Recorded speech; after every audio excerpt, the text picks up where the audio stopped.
Hello, my name is Pam Bartha, and I am super excited to invite you to my masterclass training, How to Recover from Multiple Sclerosis, how myself and many other wellness champions are living free of MS symptoms, and not just MS, but many other chronic diseases also.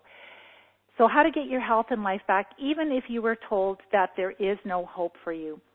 I am so honored that we've had over 1,600 people register for this training, and that really tells me that people are looking for a better way to treat multiple sclerosis and disease in general. And what I'm going to share with you on this live training is what has allowed me to live 30 years free of multiple sclerosis and has helped many, many wellness champions recover from MS and other chronic diseases. You may suffer with debilitating fatigue, you might have pain, brain fog, poor memory, maybe you suffer with depression, anxiety, poor digestion, maybe you have weakness in your legs or your arms, maybe you have a hard time walking, or you have poor balance, maybe you have bladder issues, you're getting up throughout the night, maybe you have muscle weakness or tightness, cramps, and spasticity. Maybe you're taking some of the disease-modifying drugs or immunosuppressive drugs, and you hate the terrible side effects of the medications that you're on. You're not living your life, and you want your life back. You want to feel normal again. You are ready, and you're open to trying a new approach because what you've been doing has not been working. You know that it's time for a change. And if this describes you, then you're going to love my training. Everything that I'm going to share with you in my masterclass training is not only for people that want to recover from multiple sclerosis, but for anyone who's suffering with any type of a chronic disease symptom. And everything that I present in this presentation, it is for educational purposes. It is not intended to replace the necessary measures of your healthcare provider. It's really designed to empower you to play an active role in your healthcare so that you can actually reach your health goals. From the moment that you're born until the moment you die, there is a battle in your body between your immune system and microbes. Microbes such as parasites, fungus, bacteria, viruses, and others. When I was just 28 years old, my immune system started to lose that battle when I was diagnosed with multiple sclerosis. But I'm happy to share with you that by the grace of God and a lot of work and diligence on my part, I have won that battle for the past 30 years, and actually we're just coming up to 31 years now. And I've dedicated my life and my career to helping others recover from chronic disease. This is a picture of myself back in 1988 and my beautiful young family. Don't you love all that hair? That was the big hair of the 80s. And at that time, I thought I was a really healthy person. I'd never been sick. I was slim. I was active.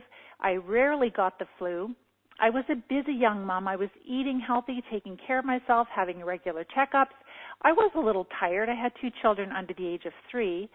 But then one sunny Sunday afternoon, we were out at the park. My family and I were out at the park. And I noticed this black spot in the center of my vision. And I kept rubbing it, and it wouldn't go away. By the next day, it was a lot bigger. And so I went in to see an eye specialist. And he confirmed it was optic neuritis and said, well, just keep an eye on it. A lot of times this resolves on its own. And by the next day, my eye was completely black out, my left eye. It was like I had a patch on my eye. And so I went back to see him again, and he's like, okay, this is a very severe case of optic neuritis. I need to refer you to a university MS clinic. So, because he said it could possibly be multiple sclerosis. So from there, I was referred to one of the leading neurologists in Canada, and this is, again, a university MS hospital clinic. I get there, and I've never been sick before, so I figured, well, whatever's going on, it's really scary, but he's going to fix me. He's going to heal me because that's what I thought. I'd never been sick before. He ran all his tests, and he diagnosed me with multiple sclerosis. And he shared with me, he said, I'm telling you that people are going to tell you about all kinds of snake oil cures, but I assure you that as the expert, there's nothing that you can do to change the course of your life. Sometimes MS will affect people more quickly, sometimes it'll be more slowly, but you will be completely disabled in time. And I left his office completely devastated, and I thought that my life was over. It was a really dark day, pouring rain. My husband drove me back home through the mountains. I cried all the way home, and I thought, like, how was I going to take care of my two beautiful young kids? And what a burden I would be to my husband. He was young, he had his whole life ahead of him, and now he would have to take care of me. I also had debilitating fatigue at that time. I had terrible headaches and insomnia. I wasn't sleeping. Like before I got the optic neuritis, I was really having a hard time sleeping for a few months. But then also the tingling and the weakness in my legs coming in. I was so out of it that I was literally flatlined on the couch. My mother stepped in to help me to take care of the kids and to help take care of me. I was really scared. I had no idea. My body was just out of control. I just felt like my life was over, and all I had left was my faith in God. And so I cried out for help, and I begged. I begged and I begged and I begged for help. And I've always had a deep love for God, and I just somehow still trusted that He could help me in some way. I had no idea that all of this would happen. But shortly after this happened, my mother-in-law found a book.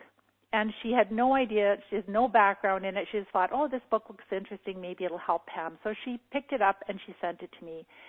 And when I read that book, it opened my eyes to a new world of possibilities, a world that I did not know existed. And it gave me a glimmer of hope that maybe there was something that I could do to change the course of my life. This book was written by a medically trained doctor who said that multiple sclerosis and all chronic diseases are caused by infections in the body. And the biggest population of the infection is in the digestive tract. And as the infection is treated effectively, the disease process will stop and you'll have a lot of recovery. So he wasn't just talking about MS, he was talking about all chronic diseases. So if some of you may have read this book, it's The Yeast Connection by Dr. William Crook. So this is 30 years ago. He's a veteran and he knew this. I wouldn't buy this book now because it's very dated, but you can probably find it in your local library and just read it out of fascination. There's a lot more current information now. So that started my journey in a different direction. So I was at a fork in the road. I could either follow standard of care where I knew there was no hope for a future for me, or I could possibly try to figure out what these infections were or infection was and save my life and be able to live. So I decided to take the other approach to try to figure out what I was dealing with and to try to treat it. And again, this was back in the 80s. There was no health revolution. I didn't even have the internet in my home. So I would literally go down to the library and use their computers and do research, and then we would get this little magazine in the health food store once a month called the Alive magazine, and they would have book reviews. And so through that, I found 4 other medically trained doctors that talked about candida and infection, parasites, etc., that were causing chronic disease, and treating them, people were recovering from chronic disease. So I devoured those books, and that's really started my journey. And I really focused on, at the start, treating candida and just using many different integrative therapies and approaches, and I spent thousands of dollars, luckily not as much as some people do now with stem cell and CCSVI, but still, the more I focused on treating infections, the more success I had. So I've had a lot of success. The success I've had is like in June, it'll be 31 years free of MS. And then I had another child who's now 24 years old. He's a super blessing in my life. And it took me 8 years. It was like, can I handle it, can't I? But I had him, and fine, and he's super healthy. He's, like I said, 24 years old, never been on antibiotics. I was able to go back to university, and I earned a science degree, and I wanted to help people recover, but I thought med school would be a little much for my family. So I decided to become a certified teacher, and I taught in our local school district math and science for 14 years, but at nights I was coaching people. And then I left my teaching profession about, I should keep track of the time, it's going so fast. It was around the year probably 7-8 years ago, I've left the teaching full-time, and I've been full-time coaching. We've had over 600 wellness champions take the Live Disease-Free Academy. I have so many amazing case studies, just a few to share with you. I could be on the phone with you for hours, but I'll just share just a few so that you can see the possibilities for you. And my goal is to simplify wellness for you and to help you to move away from living with your sickness, managing your sickness, and moving towards creating health. And I really hope to inspire you to become a wellness champion. And wellness champions value wellness, and they value making a difference in the lives of others. So we build our wellness on a solid foundation of the 4 pillars of wellness. Number 1 is to optimize nutrition. Number 2 is to minimize silent infections. Number 3 is to minimize your toxic load. And number 4 is to build a healthy lifestyle. We take responsibility for our health, and as we get well, we pay it forward. We share this information with our friends, our family, our coworkers. We are champions for the cause of wellness. This is the only way things are going to change with the epidemic of chronic disease we have, not just in adults, but also in our children. I'm going to cover all that I can in our time together, but for those of you that want more support, I promise that before we end my training, I will share with you how you can get more support. And of course, at the end, I'm going to answer all your questions. This is a real picture of the microbes that live in our mouth, nose, throat, parts of our urinary and reproductive systems, but especially in our digestive tract. These areas in our body are coated with microbes. So the surface area of our intestines, our GI tract, is estimated to be the size of this is the surface area of it, the double tennis court. And it's coated with trillions of bacteria, fungus, parasites, etc., hopefully mostly good health-promoting microbes. We carry at least 2 to 3 pounds of these microbes in our GI tract. And it's estimated that there are at least 10,000 different types of these species living in our body. This is truly an ecosystem, like a rainforest. And in a healthy ecosystem, the majority of these microbes should be health-promoting microbes. I call them the good guys. They keep the bad microbes, the bad guys, in check, prevent them from causing sickness in us. These good microbes, they make vitamins for us, they help us digest our food, they act as natural defense for us, protecting us from the bad microbes, they modulate our immune function, they impact which genes are turned on and off, they have many other jobs.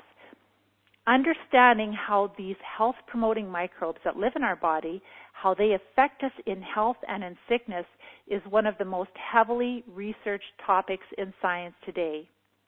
And our job, if we want to have a long, healthy, and happy life, we have to learn how to keep the populations of the good microbes up, to keep the populations of the bad microbes down in our body, and maintain a healthy, strong immune system.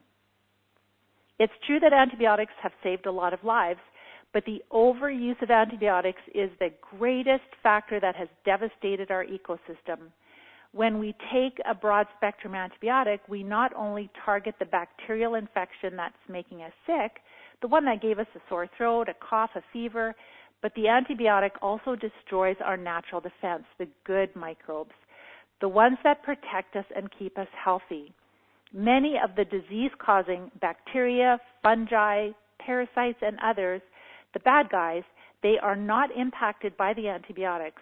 So when our good microbes are gone or they're greatly reduced in numbers, these bad microbes, they have lots of room to grow, and their best food is processed carbohydrates. So when we're eating sugary foods, baked goods, sugary drinks, white flours, white rice, etc., or just even a high carbohydrate diet, this is the perfect food for the bad microbes, and this allows them to grow more quickly in our body. And as we're out of balance, we call that dysbiosis, where we have too many bad guys and not enough good guys.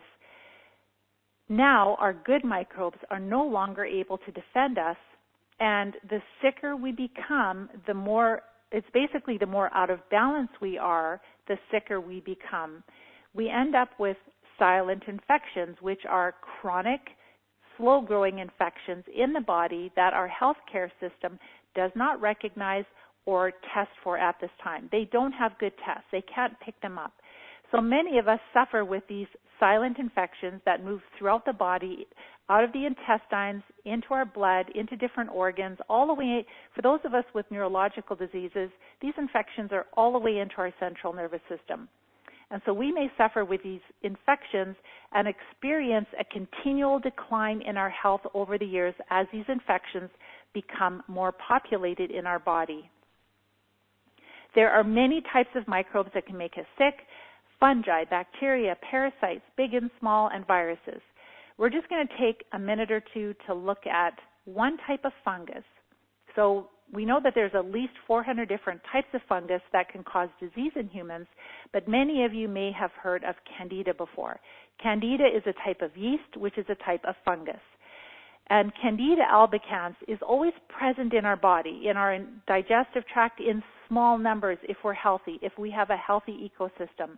But if we're on medications, antibiotics, eating highly processed carbohydrate diet, then it becomes more populated in our digestive tract. It can move throughout the body, and it does produce poisons. And again, if it's present in small numbers, it's not going to produce a lot of poisons, but when it's in its pathogenic form, and I'm going to show you pictures about that, then it becomes a problem.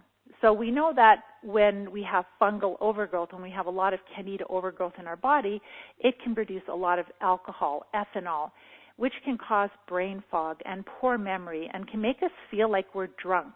And the medical term is called autobrewery. Also can produce various mycotoxins like formaldehyde, neurotoxins like acetaldehyde, which is the hangover chemical. What that poor lady in the picture looks like, it looks like she was hit by a truck. That's how I used to explain to my kids. So if I ate the wrong foods, when I had these infections way back before I treated them, I would wake up in the morning and feel so awful and hungover. And I used to say to my kids, I feel like I was hit by a truck. And that's exactly what acetaldehyde is like, causing leaky gut.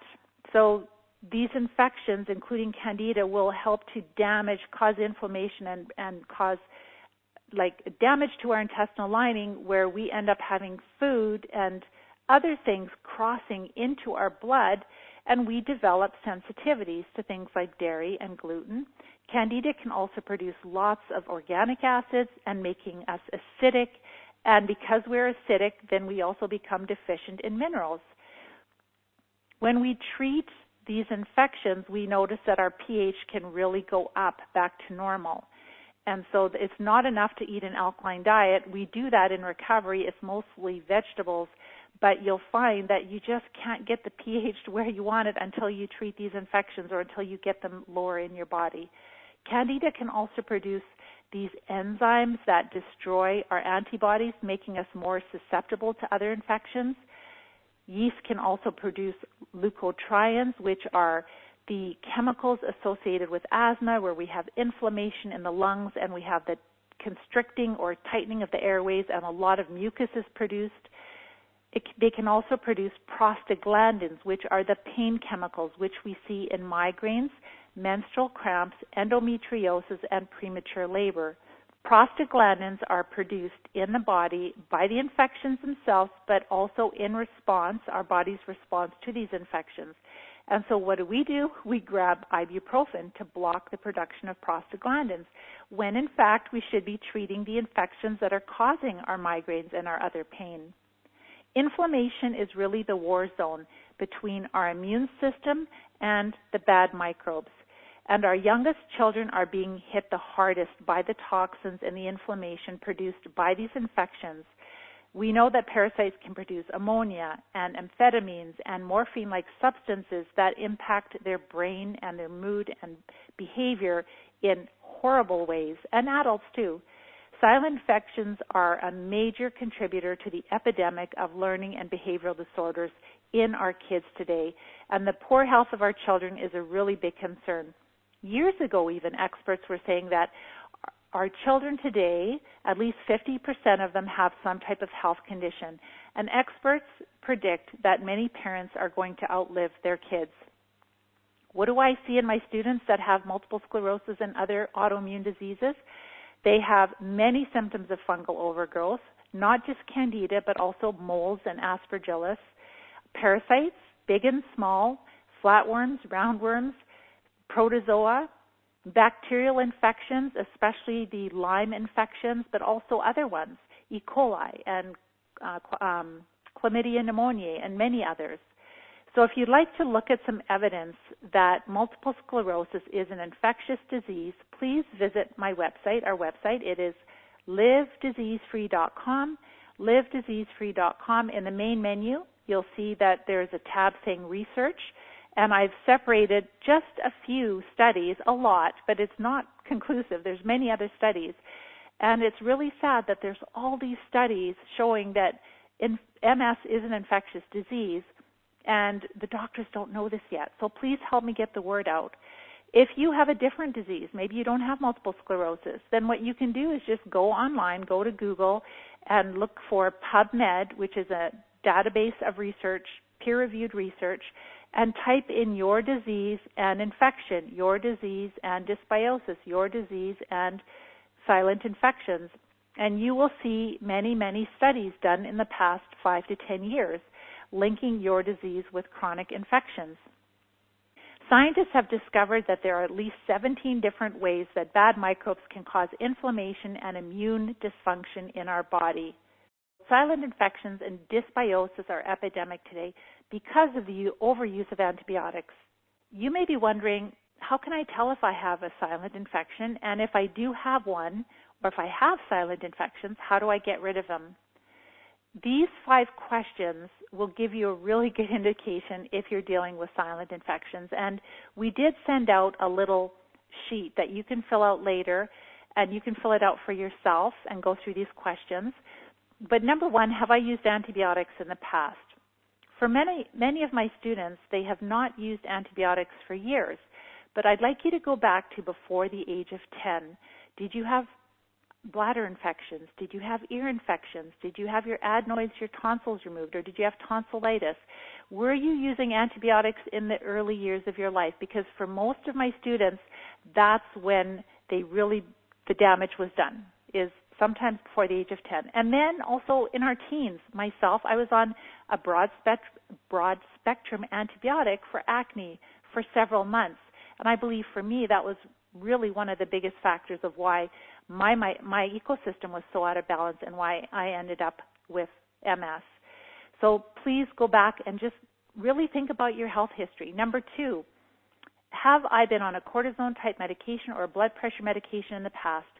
Medications are toxic to our good microbes. So it's not just the antibiotics, but other medications also. Number 3, for women, have I used the birth control pill or hormone replacement therapy? We know that hormones change our biochemistry. For example, they will increase our blood sugar levels and suppress our inflammatory immune response, and both of these things will benefit the infections. Our government website, Statistics Canada, reported that women that have been on hormone replacement therapy for 5 years double their risk for arthritis. And arthritis is an infectious disease, just like all chronic diseases. So what I see is that for my students that have used either bioidentical or hormone replacement or birth control, they end up in time with fibroid cysts, endometriosis, arthritis, and an overall advancement in their chronic diseases. Number 4, does my mom currently or in the past before I was born, did she have symptoms from the list that you'll see on the next slide? Did my mom take antibiotics in the years before I was born? Number 5, do I suffer with one or more of the symptoms on the next slide? Strong cravings for sweets, bread, chocolate, or alcohol, digestive complaints, gas, constipation, diarrhea, irritable bowel, or inflammatory bowel disease, abnormal fatigue, brain fog, anxiety, memory, or mood issues, allergies, sinusitis, rashes, eczema, asthma, chronic diseases, whether it's autoimmune, heart disease, or cancer. As you move down this list, you'll see that at the top, they would be more annoying nuisance symptoms. But as you're going down the list, they become much, much more serious where we're dealing with chronic disease. And this really correlates to how populated these infections are in our body. The higher the population, the more serious the condition. To treat these infections, we have to use strategy, and we use the Live Disease-Free system. The first thing to understand, again, is that we're dealing with multiple infections, which are the cause, and they are deep-rooted. They are throughout the body. This is for people that have a chronic disease diagnosis, any chronic disease diagnosis. We have multiple infections. They are deep-rooted throughout the body, often into the central nervous system. We have a lot of immune dysfunction. We are in a state of severe dysbiosis, meaning we're really out of balance. So there's never going to be one magic cure, unfortunately, for this. So the first step is really the eating plan. The eating plan feeds the body with a lot of nutrition, but it greatly reduces the food to the microbes that are making us sick. They thrive on carbohydrates, so we're going lower with carbohydrates. If we do not weaken these infections first, then it is more challenging to treat them. We're not going to be as successful in treating them with the treatments that we're using today. So with following the Live Disease-Free eating plan, it is not paleo, it is not keto, it's kind of in the middle. So we are going low carb, so we're not as low as keto, but we're lower than paleo. So we're at about 35 to 50 total grams of carbs per day. The sweet spot for people seems to be about 35 to 40, and that would be including carbohydrates, fiber, and sugar, all of it together. We're eating a lot of low-carb vegetables, 9 to 13 servings. If you are dealing with inflammatory bowel disease, please just steam, saute, oven roast, stir-fry your vegetables. Eat the ones that agree with you. Don't try to eat a bunch of raw. It'll make you sick. But as your digestive tract starts to heal because you are treating these infections, you will be able to tolerate the raw again. We're eating moderate amounts of animal protein and to maintain our muscle mass. We're all with each meal. And we're also having enough healthy fats to maintain our weight. It is dairy-free, sugar-free, and grain-free. So no grains. We're not having flax. We're not having chia seeds. We're completely grain-free. Really careful with the nuts and seeds. Too many of those will make us feel sick also. And so this low-carb eating plan is super healthy, not just for recovering from multiple sclerosis, but different researchers and practitioners have found that autism, Parkinson's, cancer, epilepsy, MS, diabetes, and many other infectious diseases or chronic diseases are greatly helped by lowering the carbs. So many of these infections become less active, and then the inflammation starts to go down. Students see more energy, their brain fog clears, they're sleeping better, their bladder improves. They're not getting up through the night as much. Maybe instead of 6 times a night, they might get up once through the night to go to the bathroom. Their mood improves, and they're feeling happier, and they're feeling less anxious. And it's really important to remember that diet and exercise alone are not going to be enough to recover from chronic disease. There's no diet that will starve these critters out of our body. I wish there was, but there isn't. And also, these infections have to be treated. Or if you eat the wrong foods, you're going to get a flare-up of your symptoms again. Step number 2 is to support the body and your immune system. This is really setting the stage for success, and there's several steps to do here. Number 1 is correcting nutritional deficiencies through the eating plan, but also through just some basic multivitamin, plant-source multivitamin mineral, and maybe some vitamin D3, a little bit of extra calcium, but not a lot of supplements. Number 2 is detoxifying, so making sure we're having daily bowel movements and drinking water, and so we want to open up the detox pathways, promoting regular bowel movements, and making sure we're sleeping at least 8 hours a night, removing toxins from our environment, modulating our immune system, supporting our physiology, looking at our blood work and supporting the areas that need it. And as we do this, together with the eating plan, the students continue to notice symptom improvements. Then step number 3 is to knock back or treat these infections and establish the good microbes. This is really a step-by-step process. We use assessment forms to determine symptoms of parasites, fungus, and the different vector-borne infections, the Lyme disease infections, the symptoms of them. That really helps us to have a better understanding of what needs to be treated.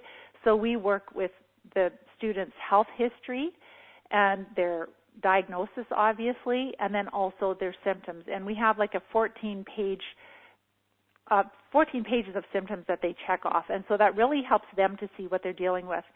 We don't have good tests at this time. There's DNA tests, which are very expensive, anywhere between $500 to $700 to $1,000 per test. And the problem is that they do not have all the sequences of all the different infections that are causing disease. So we could spend $500 or $700 on a test, and they might pick up a few small protozoa or maybe fungus or anaerobic bacteria, and they're not picking up the infections, the microbes that are causing your symptoms, and then it's a waste of your money. So we find it a lot better just to go, okay, we've got symptoms of parasites, etc. I'm going to show you some pictures of worms. So if you don't want to look at worms, I'll tell you when I'm showing them. But it's really nice to see them because it helps you to understand what could possibly be living inside of you. I have passed many worms. The worms I passed were not 2 feet long, but I've passed many worms. And I've passed flukes, which are intestinal worms. They're flatworms. So it's really important to understand this. And the sad reality is that our practitioners, our medically trained practitioners, but also the vast majority of integrative practitioners at this time, they do not have experience in recognizing these parasites. They've been told we don't have these parasites in developed countries unless you travel, which is completely false. And they've never used the antiparasitic treatments, so they're not comfortable prescribing. And in some countries, they're not allowed to treat parasites unless they do a stool test, and the stool test comes back positive. And that's the dilemma that we're having right now. And this is where, we are working and building networks of practitioners and helping to bring change. This is a picture of Candida albicans that I talked about before. So it's a type of yeast that is present in all of us in small numbers if we have an healthy ecosystem, and it would be present more in the single round cell form. So you can see kind of center right, you can see that there's some little round cells. That is the kind or type of Candida that is not disease causing. When we go on antibiotics and we really lose our natural defense, there's a lot more room, and we're really feeding the yeast, then it starts to transition into the pathogenic form, which is the type that grows this root structure, which is called hypha. And you can see how extensive it can become in our tissues, and that's why it's so difficult to treat, because it's not like you can just take an antifungal and it just gets rid of all that root structure. It takes time. It takes a lot of consecutive treatments, and it takes diet and all of the other strategic parts we're doing in the program. Fungus, Lyme, and different microbes can produce biofilms, which protect them from the immune system and from treatment. So this is a picture of biofilm from Candida and Aspergillus. Aspergillus is a type of mold. On the left-hand side, you'll see there is hypha, so that would be like the root structure that the Aspergillus is growing, but you'll see ECM, which is the slime biofilm coat that is protecting the Aspergillus from any treatments and from the immune system. On the right-hand side, you'll see there is hypha, that's from Candida albicans, and you'll see the biofilm also. So this is a real picture. So we not only have to treat the fungus and the parasites, but we also have to break up the biofilms that they're hiding underneath. This picture excites me so much because this is work done by Dr. Alan McDonald. He is a pathologist, a researcher in the United States.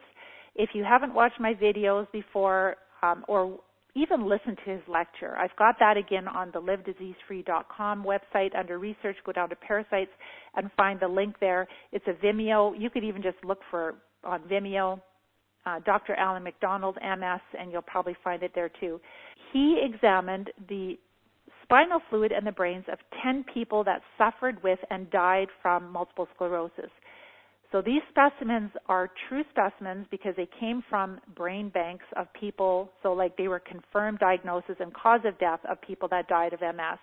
And in every single case, he found many small parasitic worms called nematodes that were present in the central nervous system of people that died of MS. He found many more in the spinal fluid, but he also found them in the brain. This is a picture of just two of the nematodes. The red arrows point to one, and the blue arrows point to a second nematode. And you might be wondering what that green fluorescent dye is indicating. And that indicates that these two worms have the DNA of Borrelia, which is the spirochete that causes Lyme disease. So these little worms, we are infected even by mosquitoes and others, but we're infected by these worms. They cross into the central nervous system, cross the blood-brain barrier into the central nervous system. They live in, and so this is not just an MS phenomena. There are many people that have filarial worms to a lesser degree in their spinal fluid. They can also have immature forms of tapeworms. This is something that's really coming out in research. Sometimes you might get these little like twitches or, right, and that can be from these filarial worms depending where they're living in. It's like the Charlie horses, the cramping, etc. So it's not always just calcium. That is, so those of us that suffer with MS, if we have these filarial worms, we had them for years. It's just that they get to a certain population that we really start to have disease processes. Our immune system is no longer to deal with it properly, to operate properly. We have immune dysfunction. We have an overactive immune system, etc. These worms, as they are depositing their waste in us, they infect us with Lyme. As they die inside of our central nervous system, they are infecting us with Lyme disease also. So they themselves cause a lot of damage in our central nervous system, and then they also infect us with other infections. So remember, this is just one microbe they've found in these worms, but I'm sure they have others. The crazy thing is that veterinarians for 100 years have known that when these small worms enter the central nervous system of domestic animals, those animals suffer with symptoms identical to the symptoms of multiple sclerosis. They have debilitating fatigue. They have numbness, weakness in their limbs, poor balance, spasticity, drop foot, paralysis, blindness. So what we decided to do is when we found this research, we thought, okay, well, what are they using to treat those worms? And then I was also invited to be trained under a doctor who's using a lot of these treatments. So we started using these anti-parasitic treatments that the veterinarians are using on animals, and they are for humans too, and you have to get them through a prescription. But this is where we're seeing a much quicker reversal in all these symptoms. So what I believe is that the vast majority of us, not just with MS, but other neurological diseases, we have a lot of these small nematodes in our central nervous system, and they're causing a lot of the symptoms. So what I'd like to do right now is go to two pictures. It's just going to be two pictures of worms. They're nice and clean, so there's not going to be a lot of stool or mess. So they're nice and clean, but it gives you an idea of what our students are sending in to me. So I have hundreds of pictures of worms that our students are passing. All I can say is the sicker a person is, the more infested they are with worms. So this is what we can see, but we can't see the little ones that, like what Dr. Alan McDonald is showing, because this is from a microscope. So this is the first picture. The vast majority of the students that I coach, they have very large parasitic worms. Not all of them are over 2 feet like this one, but there's a lot of students that have very, very large worms like this. And although these very big roundworms, the long ones, they may not be the sole cause of all the neurological symptoms of MS, when my students pass them, they notice huge improvements in their mood, in their mental clarity and energy, and just well-being, and they do see improvements in their neurological symptoms also. When students pass these worms, they notice all of these improvements, and this is where I'm going to talk more and more about how we have to do many cycles of treatment, because when we have a chronic disease label, we have been infested for years. So they've laid eggs in us for years, and it takes multiple cycles to deal with the eggs, to deal with the immature forms, to deal with the biofilms, etc. Going back to the plan, treating parasites is step by step, and fungus, etc. So what we normally do is our students will treat the parasites for at least 14 days. Then they will treat fungus for at least 10 days. We find that the fungus can be a little bit more active after the parasites are being treated, probably because of what parasites are depositing when they are being killed. And then we take a break after doing those 2. And then we do another cycle and another cycle. And students will generally test well for 3 to 5 parasite treatments because, again, they're not dealing with one infection. They're dealing with multiple. They could be dealing with roundworms. They could be dealing with tapeworms. They could be dealing with flukes, which are flatworms. They could be dealing with protozoa. They could be dealing with those small filarial worms. And there's just thousands of different parasites that can be involved. And so this is the way that we figure out which treatments are best for them, because we can't do like a comprehensive stool analysis. We can't do a blood work test. We can't do a DNA test that picks up all these microbes. What we're doing is we're taking the most commonly prescribed antiparasitic and antifungal drugs, taking a sample of those into a practitioner, not just somebody who took a college, a weekend course, but somebody who is a qualified practitioner that uses energy testing in their practice daily, and they are determining which of the treatments are most helpful for the individual. And then those are the treatments that a person will use. And it's working out really, really well. So we start treating parasites, then we hit the fungus, then we take a break, and we cycle through. We're finding that the parasite drugs are definitely more helpful than just the herbs. We used to just use herbs until we found out about all the worms in the central nervous system, and then we learned about these treatments and what the protocols are. But to be really honest, if you were just to keep living your life and just take the parasite drugs, you would be very sadly disappointed. The doses we're taking, I believe, are probably not strong enough to get rid of the level of infestation that we're dealing with. Just like if you were to, let's say, take a week of antibiotics to get rid of strep throat or tonsillitis.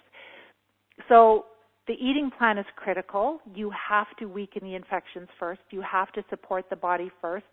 Then when we get to the treatment phase, when the students are treating with the drug treatments that are working well for them, that tested well and that were prescribed, then they're also adding in oxidative therapies, so they can take something orally and doing enemas. So they're hitting these microbes, these infections at different levels. And of course, we're doing one thing at a time. We're making sure they tolerate it so that there's not a strong Herxheimer reaction, a strong die-off reaction. But really, we find a combination of the parasite drugs and the oxidative therapy, oxygen therapies, plus herbs. That's really where the magic happens. And again, using the holistic approach, right? Taking back your mobility. There's a lot of other steps, too, that we do in this as far as cleaning up the environment, working on our mindset, building a healthy lifestyle, really reducing not just heavy metals, but the radiation, the wireless radiation, which is growing and growing and growing in our environment. And when we do all these things, this is where we see that spasticity completely subsides, balance comes back, drop foot can resolve, tremors diminish, strength returns back in legs and arms, people can write again, their vision improves tremendously, their speech improves, their mobility improves. Some people come out of wheelchairs or scooters, they no longer need walkers. They feel happy again. They're not anxious. They don't have depression or anxiety because their brain is no longer being poisoned. And the key is when we treat these infections well enough in the intestines, but also systemically, this takes a lot of burden off of our immune system, and then our immune system is better able to fight these infections. Step number 4 is surveillance. So when we become symptom-free, when we recover, I can never promise full recovery. I have no control over what people do, how they implement my steps, but the students that I work with are really dedicated and they're really disciplined and they go at it with 100% effort. And they have, I can say this, that when you treat these infections effectively, the disease process will stop and you will have a lot of recovery that you thought was not possible. And when I go to the case studies, I'm going to be sharing with you just how wild this is. Like, we're learning so much about people that have had it for 30 years, and I'll share the recoveries that they're having. It's truly amazing.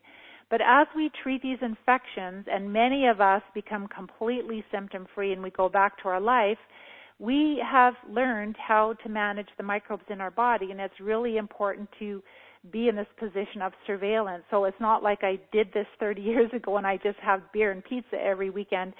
I live exactly what I'm teaching you, but that is how I'm able to live MS-free and be, getting close to 60 years old and keeping up with my grandkids. And to me, quality of life is so much more important than what I put in my mouth.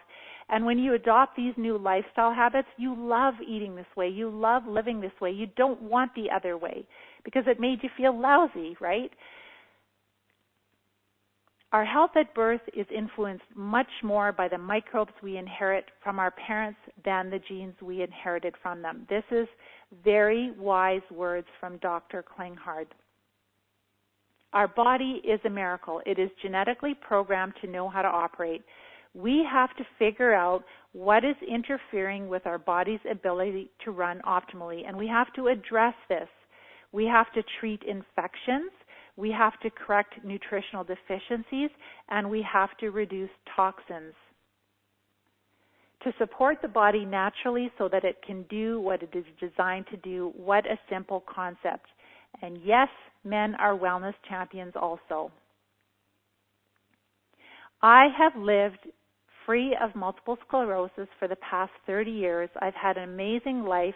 This is my beautiful family. It's a couple of years old. I do have one more granddaughter right now, so I have 3 granddaughters. And I've been married to my soulmate for 37 years. And I have lived a full, active life after being diagnosed with multiple sclerosis. And I've also had the amazing privilege to coach hundreds of others in their recovery also. And this has all been possible, again, by the grace of God, but also because of my hard work and the hard work of the wellness champions. We've learned so much together. So what I'd like to do right now is to introduce you to the wellness champion heroes, just a few of them. There are hundreds of them, but they are truly the leaders, the trailblazers, the forward thinkers. Against all odds, they are recovering from MS and other chronic disease, or they have recovered, and they are helping us to bring much needed change because they're helping us and they'll help you to see the possibilities for yourself. If you'd like to listen to more of their stories, then make sure to visit our website, livediseasefree.com, livediseasefree.com. Later you'll see the testimony scrolling just on the front page there. This is Terry. She is a wellness champion. She was diagnosed with multiple sclerosis 5 years after her mom died of MS. When she found me on a call very similar to this, on a training very similar, she had no hope. She was depressed. She was waiting to die. She was not able to walk for at least 8 years. She was using a scooter. And she suffered with muscle weakness, spasms, poor balance, and fatigue. She listened to my training, and for the first time in a very long time, she had a big smile on her face. She finally had hope, and she decided to go to work.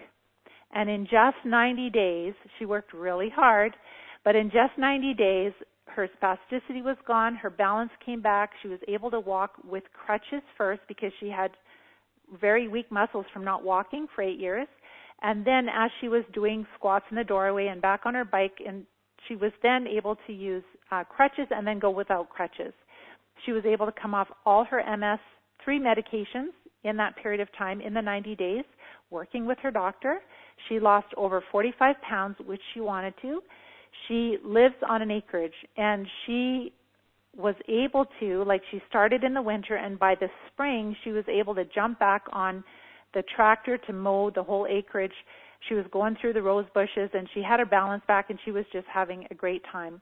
By the fall, her husband had to go out of town for some trainings, and she was able to take care of her 7 horses, her 2 dogs, stoke the fire, take care of herself all by herself. And I still remember her telling me how wonderful it was to be able to take baths again. And this is what she had to share. Pam, I have you to thank for teaching me how to take my life back and prove that when the doctors tell you that you can't, they are wrong. Yes, you can. You showed me that I could, and I'm writing to you today because I am now doing things that the experts told me that I couldn't do. To anyone who expresses doubt about your teachings, I have one thing to say in response. Try it. And after a year that she was off her medications, she had another appointment with her doctor, her neurologist, and she had an MRI, and her neurologist said, you don't have to come back anymore. You've been off your meds for a year. All your tests look good. Let us know if you need us in the future. This is Wayne and Deanna. They did not have multiple sclerosis, but other different types of health issues. So I'll just share. I've overcome valley fever, debilitating autoimmune skin rashes, arthritis, and bladder issues that plagued me for years. My husband's prostate issues have diminished. Today, we are on no pharmaceuticals and we enjoy a healthy diet and lifestyle. We are able to help others and travel in our retirement. Our friends and our family notice. I love this couple. I see them. They're out traveling. They're just enjoying the golden years, and my heart goes out to them. This is Melissa, another beautiful wellness champion. So 10 years before she joined the academy, before she found us, she had to relearn how to walk again. She had such a brutal attack of MS. Going through the program in the 90 days, her balance came back. She could wear heels again. She was in tears that she could wear heels again for the first time in 10 years. She was off all her medication. She became symptom-free, lots of energy, better mood. She was able to work out in the gym 5 days a week. And by the end of the program, she got a job and she was back to work the first time in 10 years. And last I heard from her, about 2 years ago, she started her own health food company, so she's doing amazing. This is Lisa, a registered nurse who was diagnosed with multiple sclerosis, and I'd like to share what she had to say early on when she just started. So when I was diagnosed with MS, all I knew or cared to hear about in terms of treating MS was what pharmaceuticals were available. For the past 5 years, I've tried everything and every medication to help my MS symptoms. I was dealing with severe cognitive issues. I had to leave my job in the emergency department. I had pain in my legs, burning hands and feet, and terrible spasticity. My mood sucked, my energy was so low, and the list goes on. 6 weeks ago, I prayed to God for a cure, and I believe with my whole heart that God has sent me the answer. I feel so well, better than I can ever remember. While it was difficult to go from being medically minded to being more open, I'm glad I took this leap of faith. 2 months into the program, her overnight bladder symptoms settled. I no longer have to get up through the night, brain fog gone, MS fatigue gone, sleeping through the night. Used to have tenderness all over my body, in the soft tissues just under the skin. That's gone. Leg spasticity gone. Burning in hands and feet drastically reduced. No more ice packs needed in bed. Mood has improved. I'm smiling more, less anxious and nervous, engaged more in life and relationship, making plans with my friends and my family because I can count on feeling well. Excited about the future possibility of raising a family. I was once fearful that I wouldn't be able to care for children.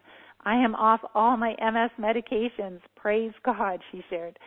So that is so amazing. So a year later, she had an appointment with her neurologist, and all her results were normal, like somebody who didn't have MS.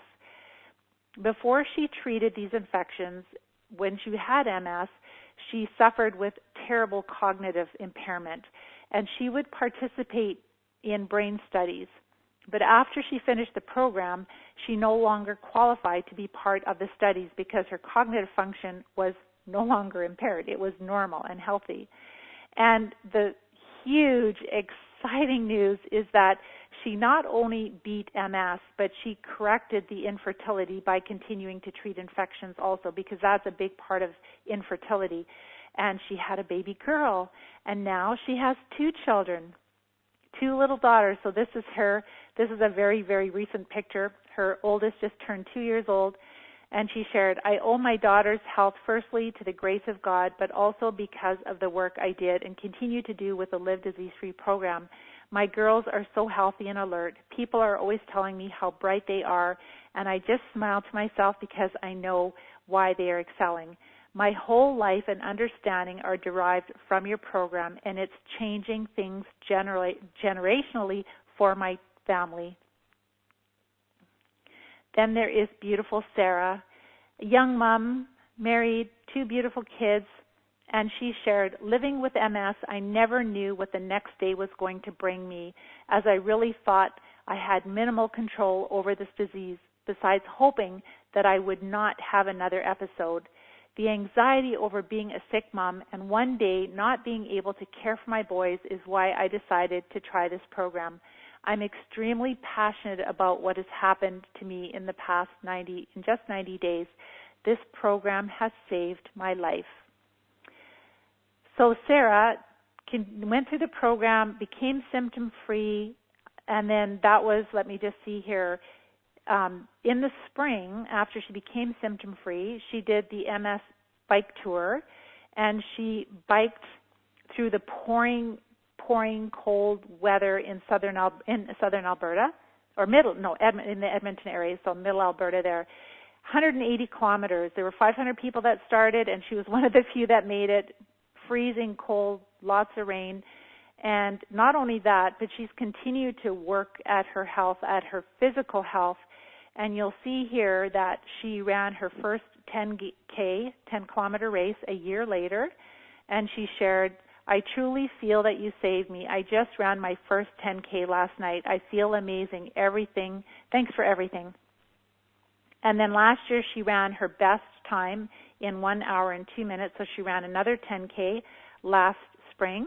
And of course, this year, because of the coronavirus issue, all the runs have been canceled, but I just got an update from her. She's still running 3 times a week. She's doing yoga twice a week and working out 3 times a week. So she's still doing amazing. This is Troy, another wellness champion. He was diagnosed with MS at the age of 17. His family love him so much, but they did not support him in treating infections. They really feel that the MS medications is the best option for him. So it was really hard for him. He didn't have any support at home, but he knew what he had to do. I give him so much credit for that. So he went to work in the program. He's off all his MS medications. He no longer needs to use a sleep apnea machine. His mobility has improved. The neighbors have noticed because he's walking around the neighborhood. His speech and cognitive function have improved. He's mowing the lawn. He's shoveling. He's biking. He's walking. He's lifting weights. And he shared, I never dreamed all of the accomplishments that I've made. I never dreamed all of the accomplishments I made in the Live Disease Free Academy were possible. Then there is Sheila. Sheila was hit really hard with multiple sclerosis. She was having MS attacks every month. She was in and out of the wheelchair often. She's a delivery driver, and she had to pull herself up the stairs and walk down the stairs sideways, holding onto the rail because her balance was so poor. She was worried that she'd have to stop working soon and that she would have to sell her house because she had a lot of stairs in her home. But by the end of the program, she was almost symptom-free. And she shared, I have my life back. Thank you for everything you taught me. You have empowered me to take control of my health. When I first started the Live Disease Free Academy, I had terrible brain fog and my bowels didn't work. I walked like a duck and I had a hard time with stairs. I no longer have any of these problems. I feel like I don't have MS anymore. I am symptom-free and the lesions on my MRI have healed over. This program has saved my life. We've had a few students that just coincidentally they had an MRI done just a few minutes before they started the program, and then months after they finished the program, they've had another MRI and they've had many or all of their lesions healed over. That's not true for all the students. I believe in time it can be true for all the students because I believe the lesions are pockets of infection, and as we are better able to treat these infections systemically, those lesions can heal, which is really exciting. Danielle found our program, the Academy, and when she did, she was diagnosed with MS. She used a walker. She couldn't drive. She wasn't working.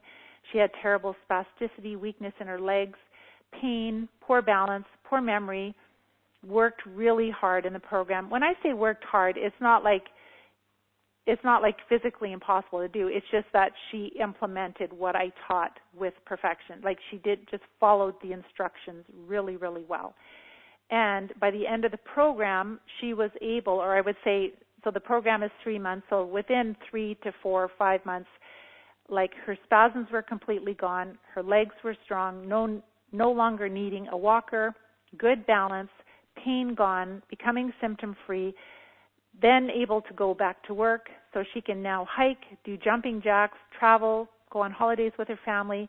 She did go back to work, driving again, and she really wants to help others. So she's writing a book, and she wants to become a health coach. This lady is a real big hero to me. She is recovering from PLS, which is primary lateral sclerosis. It is a slower progressing type of ALS, brutal disease. It really, really is. I'm not sure if it's very similar to the neurological, to ALS, but it's just awful. When she found me, she was quite disabled with this disease. And she shared that recovering from PLS was the most challenging thing I'll ever do in my life. But having a second chance at living a normal life is so worth it. I'm so blessed that I have crossed paths with Pam. She has been an angel to me.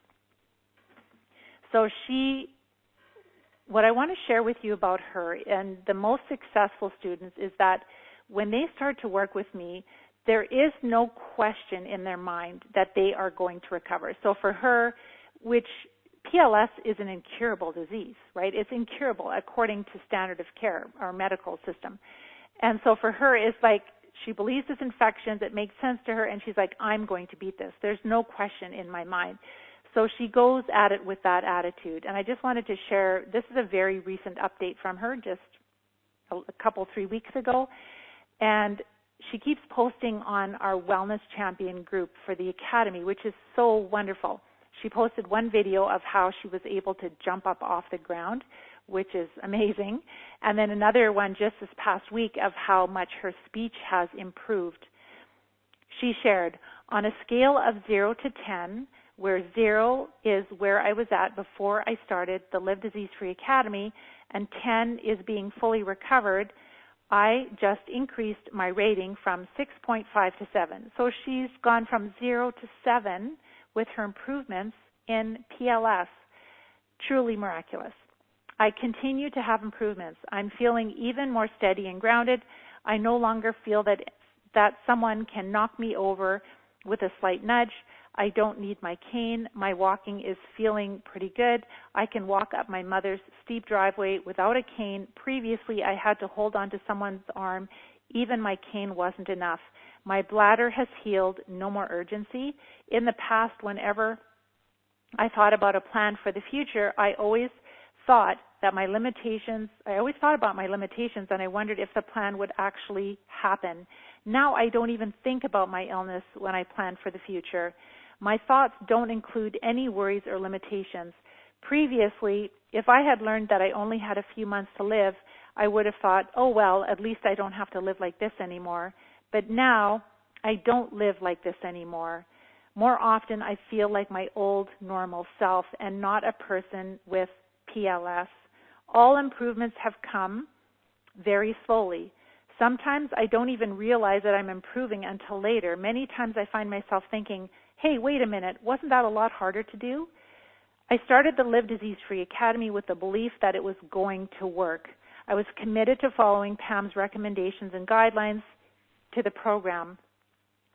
So that is her story. And because of, like I said, she's a trailblazer. Because of her hard work, she's getting her life back.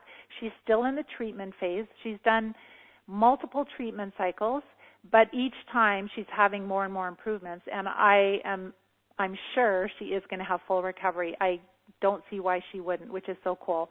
But because she's worked so hard and she's blazing a trail now, there's at least 2 other students that are following her path that I'm working with, another Lisa and Brian. So this is super, super exciting, and it's such an honor for me to serve these people. Amy, another wellness champion, she just finished the program very, very recently, and she shared, I feel great. I have been symptom-free, or I am free of MS symptoms now for a few months, and I'm able to go back to full-time work. I received the acceptance into university for this fall. Here I go off to pursue my dream. So happy for her. And this is Mike, just very recently graduating from the program. He's still treating, but he's very, very close to being symptom-free, probably 90-some%. He actually said he's going to go golfing, which is cool. That was the latest update I got just a day or two ago from him.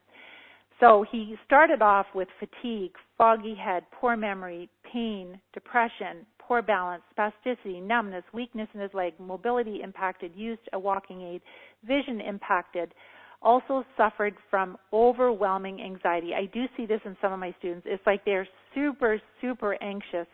It's because of the poisoning to your brain. That is why. And when you treat that, you feel peaceful. You feel like you can handle life again. Now, just very recent updates, his vertigo is gone. He's sleeping well. Strength is back in my legs. Very little fatigue. By the second treatment cycle, almost all the MS symptoms were gone. I'm working a lot outside in my backyard, lots of heavy lifting. I love it.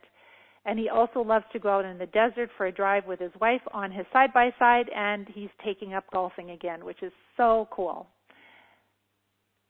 I also have a couple of things that I wanted to share with you because this really helps the people that are advanced with multiple sclerosis or other neurological diseases, because you think, well, they're not as disabled as I am. I've had it longer. I've had it for 20 or 30 years, and I'm really, really disabled. What kind of improvements could I have? Again, I can't promise, but I can tell you what these ladies are doing and what these people are doing. So I just wanted to give you a couple of successes of people right now that are in the treatment phase that are going through. So one student, a gentleman from Germany, he's only been 3 weeks into the program, and he shared, so in the program, in the academy, I give them feedback. So they're following the eating plan. They think they're following it right. They send me what they're eating, and then I give them some feedback. So he said, thank you so much for your suggestions. I followed all of them now, and my dizziness is gone. He's recovering from MS. I'm having a lot of improvements. I have more energy. I can write better with my right hand. I sleep better. My bladder has improved. I'm only getting up once a night right now. And I have more feeling in my toes, in my right foot, and my right side in general. So as a coach, what I'm looking at as for this gentleman, he is preparing himself to treat. So he's following the eating plan, he's supporting the body, and this is what I need to see. I need to see symptom improvements like this, because then I know that when he gets to the killing phase, when he gets to the treatment phase, it's going to go a lot more quickly and a lot more successfully for him. The second student I wanted to share is somebody who is in the United States. She's recovering from MS. She is a healthcare worker on the front lines of this whole COVID crisis.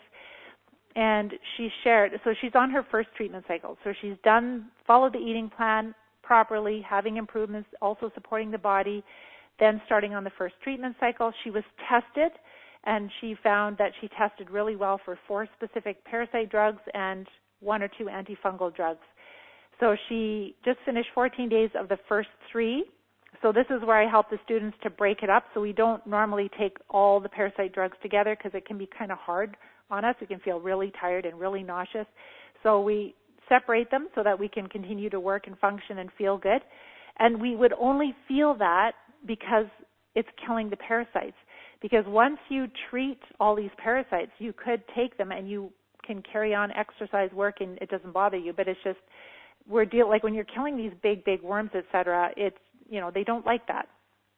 So 14 days of the first 3 drugs, and she said, I'm feeling great today. And she's also doing enemas, so she's doing the oxygen or the not ozone. She's doing oxidizing enemas daily, and she is passing worms, and she did send me a picture. And she said, my headaches and heartburn are gone. She used to have heartburn all the time. Some students have that before they treat. That's caused by infections also. And now she can walk farther just from 14 days of treatment. So she could only walk 1 block and then she'd be tired, but now she can walk 2 blocks. And also this morning she said, I did Pilates class and my balance is much better than it has been in a long time. So this is just 14 days on the first treatment cycle.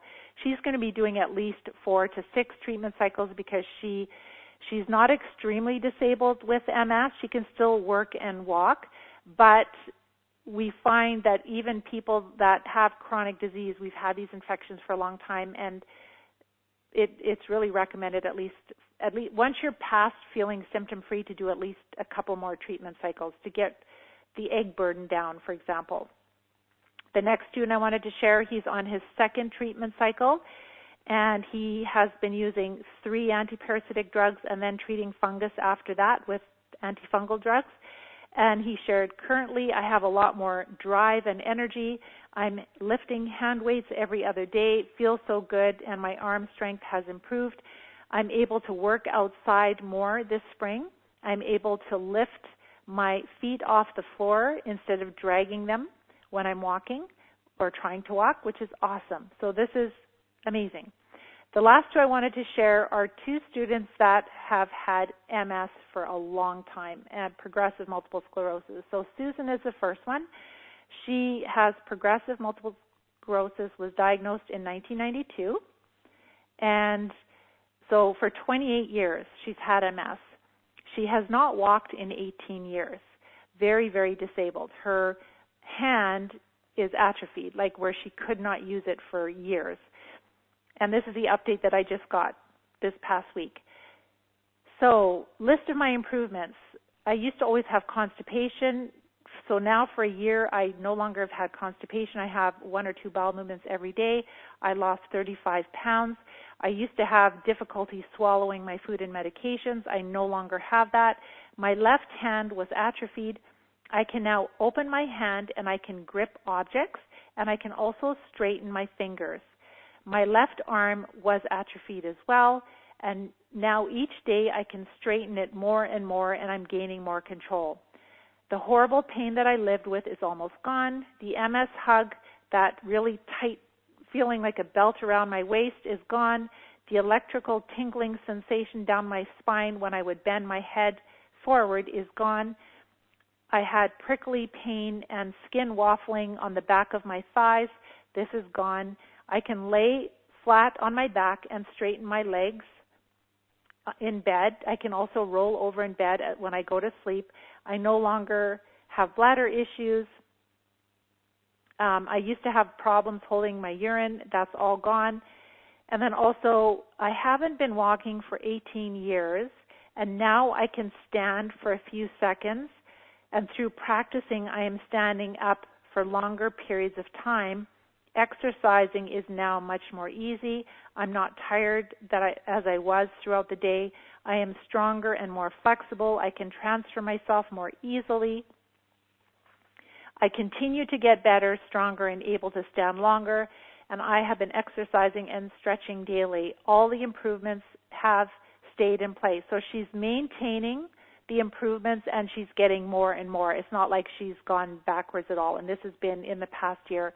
And she has done several treatment cycles, I would say at least 8 treatment cycles, and she's getting ready to take her first step.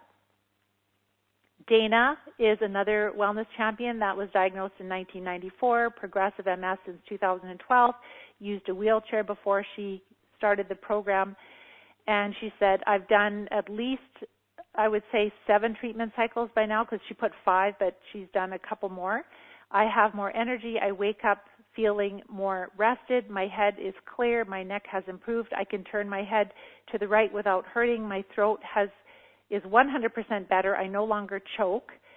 When I stand now, I'm much stronger after the treatments. My legs are stronger. I now use my walker at night, and I can stand and move around. I can walk to the bathroom and back.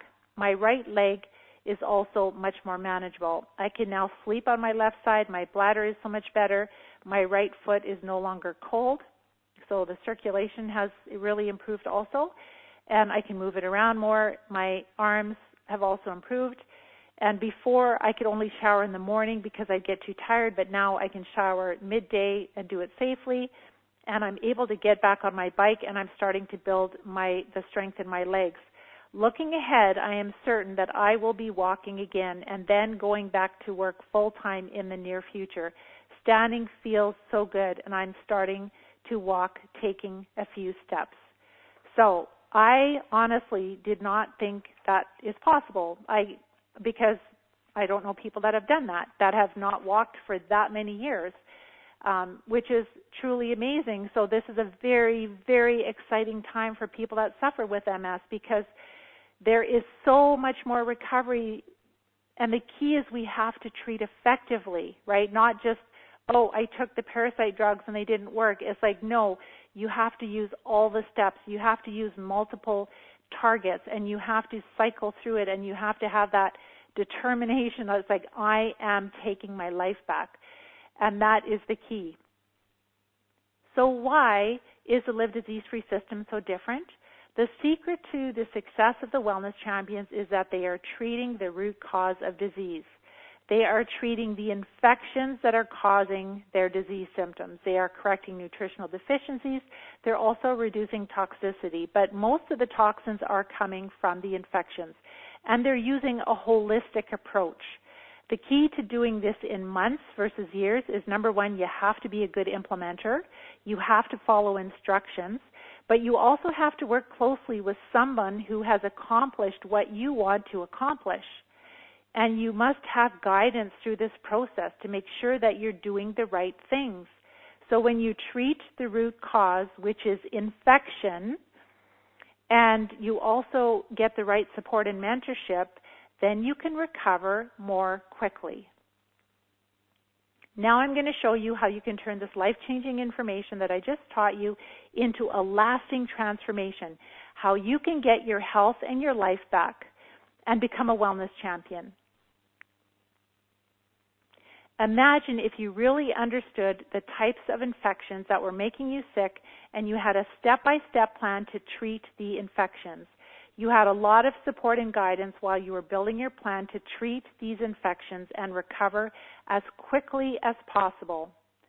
You also were part of a community, a family of people on the same journey, so you did not feel alone. You had lots of love and support and encouragement. And imagine that as you were treating these infections, your symptoms were subsiding. Your bladder symptoms were really starting to settle down. You weren't getting up through the night anymore. Your energy is coming back, and you're able to do things that you haven't done in a long time, like cleaning your home, cooking, doing yard work, going for walks, going shopping, and that you're sleeping through the night again. The stiffness in your legs is softening. Your balance is coming back. You're able to wear heels again for the first time maybe in years. You're beginning to feel like your old, happy, playful, joyful self, going back to work if you want, or maybe it's your golden years and you want to travel and retire and enjoy possibly your kids, your grandkids, but getting your independence back and knowing that you're going to be okay, knowing that you have a future. From the bottom of my heart, I believe that this is totally possible for you, but there is a problem. It's going to take a lot of time, a lot of money, and a lot of frustration to figure all of this out on your own. I know this because I've been there myself, and I work closely with people every day, and I see their struggles. The truth is, most people do not figure this out on their own. If you're like most people, when you get your diagnosis, you start with standard of care, but soon you realize that this is not the answer. Then you start reading books, and you watch videos, and you change your diet, and you exercise the best you can. But the more you research, the more confused you become, because there are so many conflicting pieces of information of what you should eat, what you shouldn't eat, what supplements to take. You've tried so many things, yet nothing really makes a difference, and you continue to get sicker. Then you decide to reach out to an integrative healthcare professional, and if you've been down that road, you know that it can become very expensive very quickly. For many of us, our medical costs are covered. The average cost for these newer MS drugs can be upwards of $10,000 a month or over $100,000 a year, and the cost for our care does not even include, that won't even include MRIs and doctor visits, hospital visits. This approach is not sustainable for our society, but it also does not give us the quality of life that we want. And many of you have shared with me that I don't have a life, I'm not living. Then as we look for these solutions outside of our standard of care, we might find a clinic, and I've talked to them, $40,000 to $80,000 for up to 16 weeks of care. Just the initial tests alone at the start could be $6,000 to $10,000. Or we might try something like stem cell therapy, which would be $15,000 to $20,000 per treatment. And we have to keep going back because it's not treating the infections that will continue to give us more inflammation, and then we'll have more damage to the nerves. CCSVI used to be $10,000 per treatment. Now it's around $4,000. But again, it's not treating the infections that are narrowing the veins. And so we don't get long-term success with it, and it's super expensive. Was it worth it? Many people share with me, no, this definitely wasn't worth it. And many people share with me that sometimes some of these treatments they're using actually makes them feel worse. And I'm not telling you that you should not work with a healthcare professional. What I'm saying is that the key to your success is that you have to take responsibility for your health. You have to understand what it takes to be healthy. You must understand and know these simple principles, and you cannot afford to leave your health solely in the hands of any one health expert because your health is your greatest asset. You must play that active role in your healthcare and become the director of your health. And that's why I have something really special that I want to share with you, and it's an opportunity for you to have a one-on-one private consult with me. It is a health strategy session, and there's no cost to you. The value of this is $500. I help people in many ways. I have many videos on YouTube and on Facebook. I would say it's well over 70. It's a lot more than that. But a lot of people watch these, and that's how they find me. And they start to implement what I share on there, and they start to feel better. And they go, wow, this is true. I believe it. But when you get to the treatment phase, when you're like, okay, I'm ready to treat, you need to have help. You need to have guidance. So this free session is specifically for people that are ready to treat, that are like, this makes sense and I want to treat. So it's not like you have to follow an eating plan or do anything before, but you have to be financially and mentally and spiritually all ready that you're like, this makes sense to me, I'm ready to go to work and I want to treat these infections. You're ready to do whatever it takes to get your health and your life back, and you want to join the Live Disease-Free Academy. You want to join me. You want me to help you, but you have questions about the Academy. So this is really an enrollment conversation. It is not a coaching call. It's an opportunity for you to get all your questions answered so that you can be confident that the Live Disease-Free Academy is a right fit for you. You do have to qualify for this session with me. You have to answer yes to the following.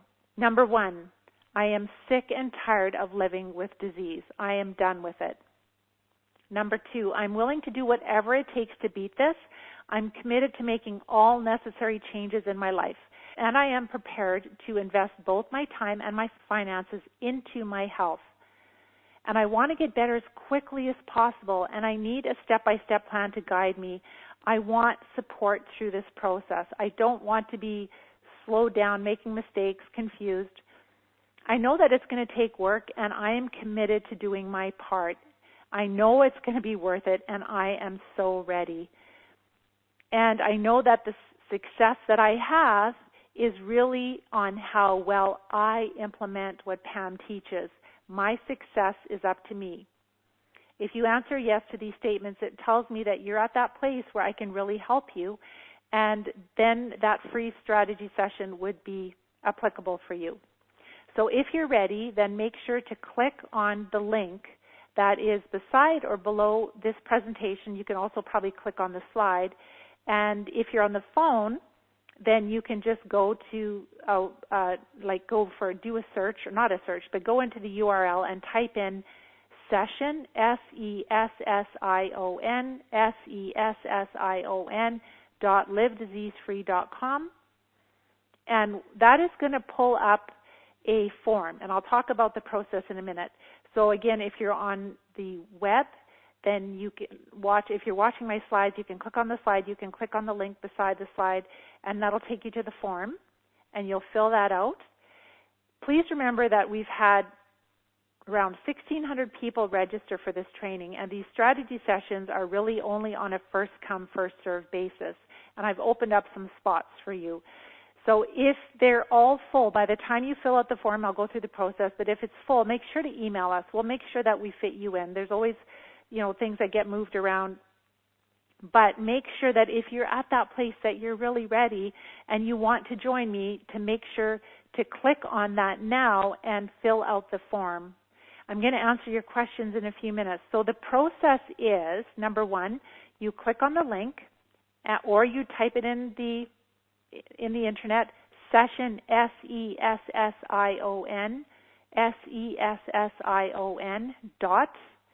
.livediseasefree.com.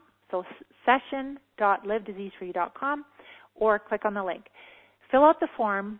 Please put your heart into it.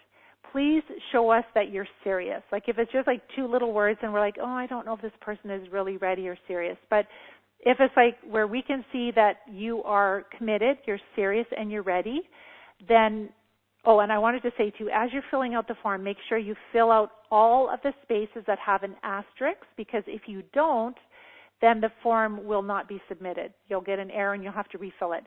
So fill out all the spots in the form that have a little star beside them.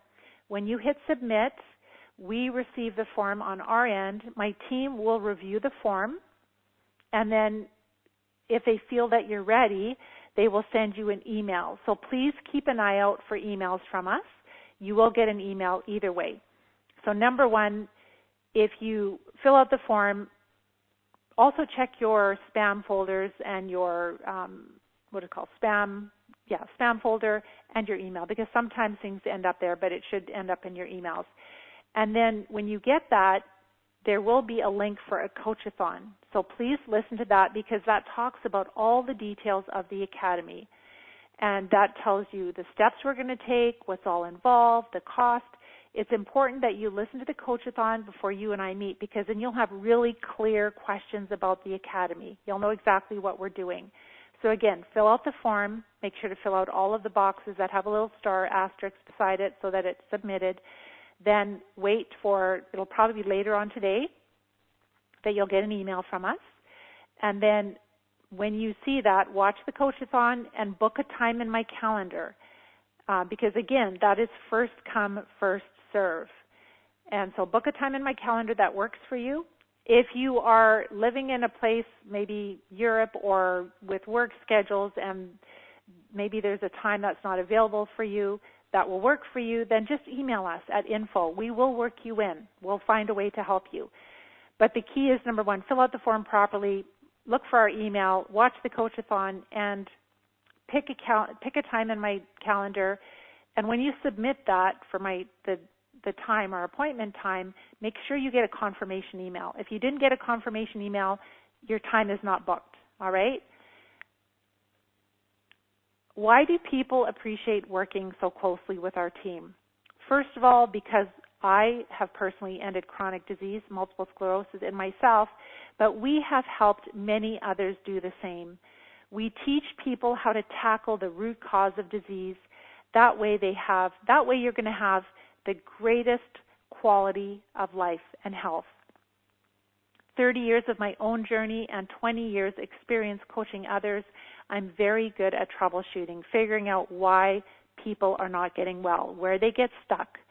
People also appreciate not taking this journey alone, having guidance and support, and being part of a community of wellness champions.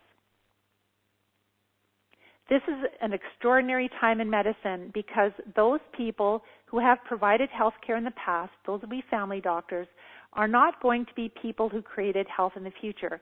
Those are going to be health coaches. That is a very inspirational quote from Dr. Hyman.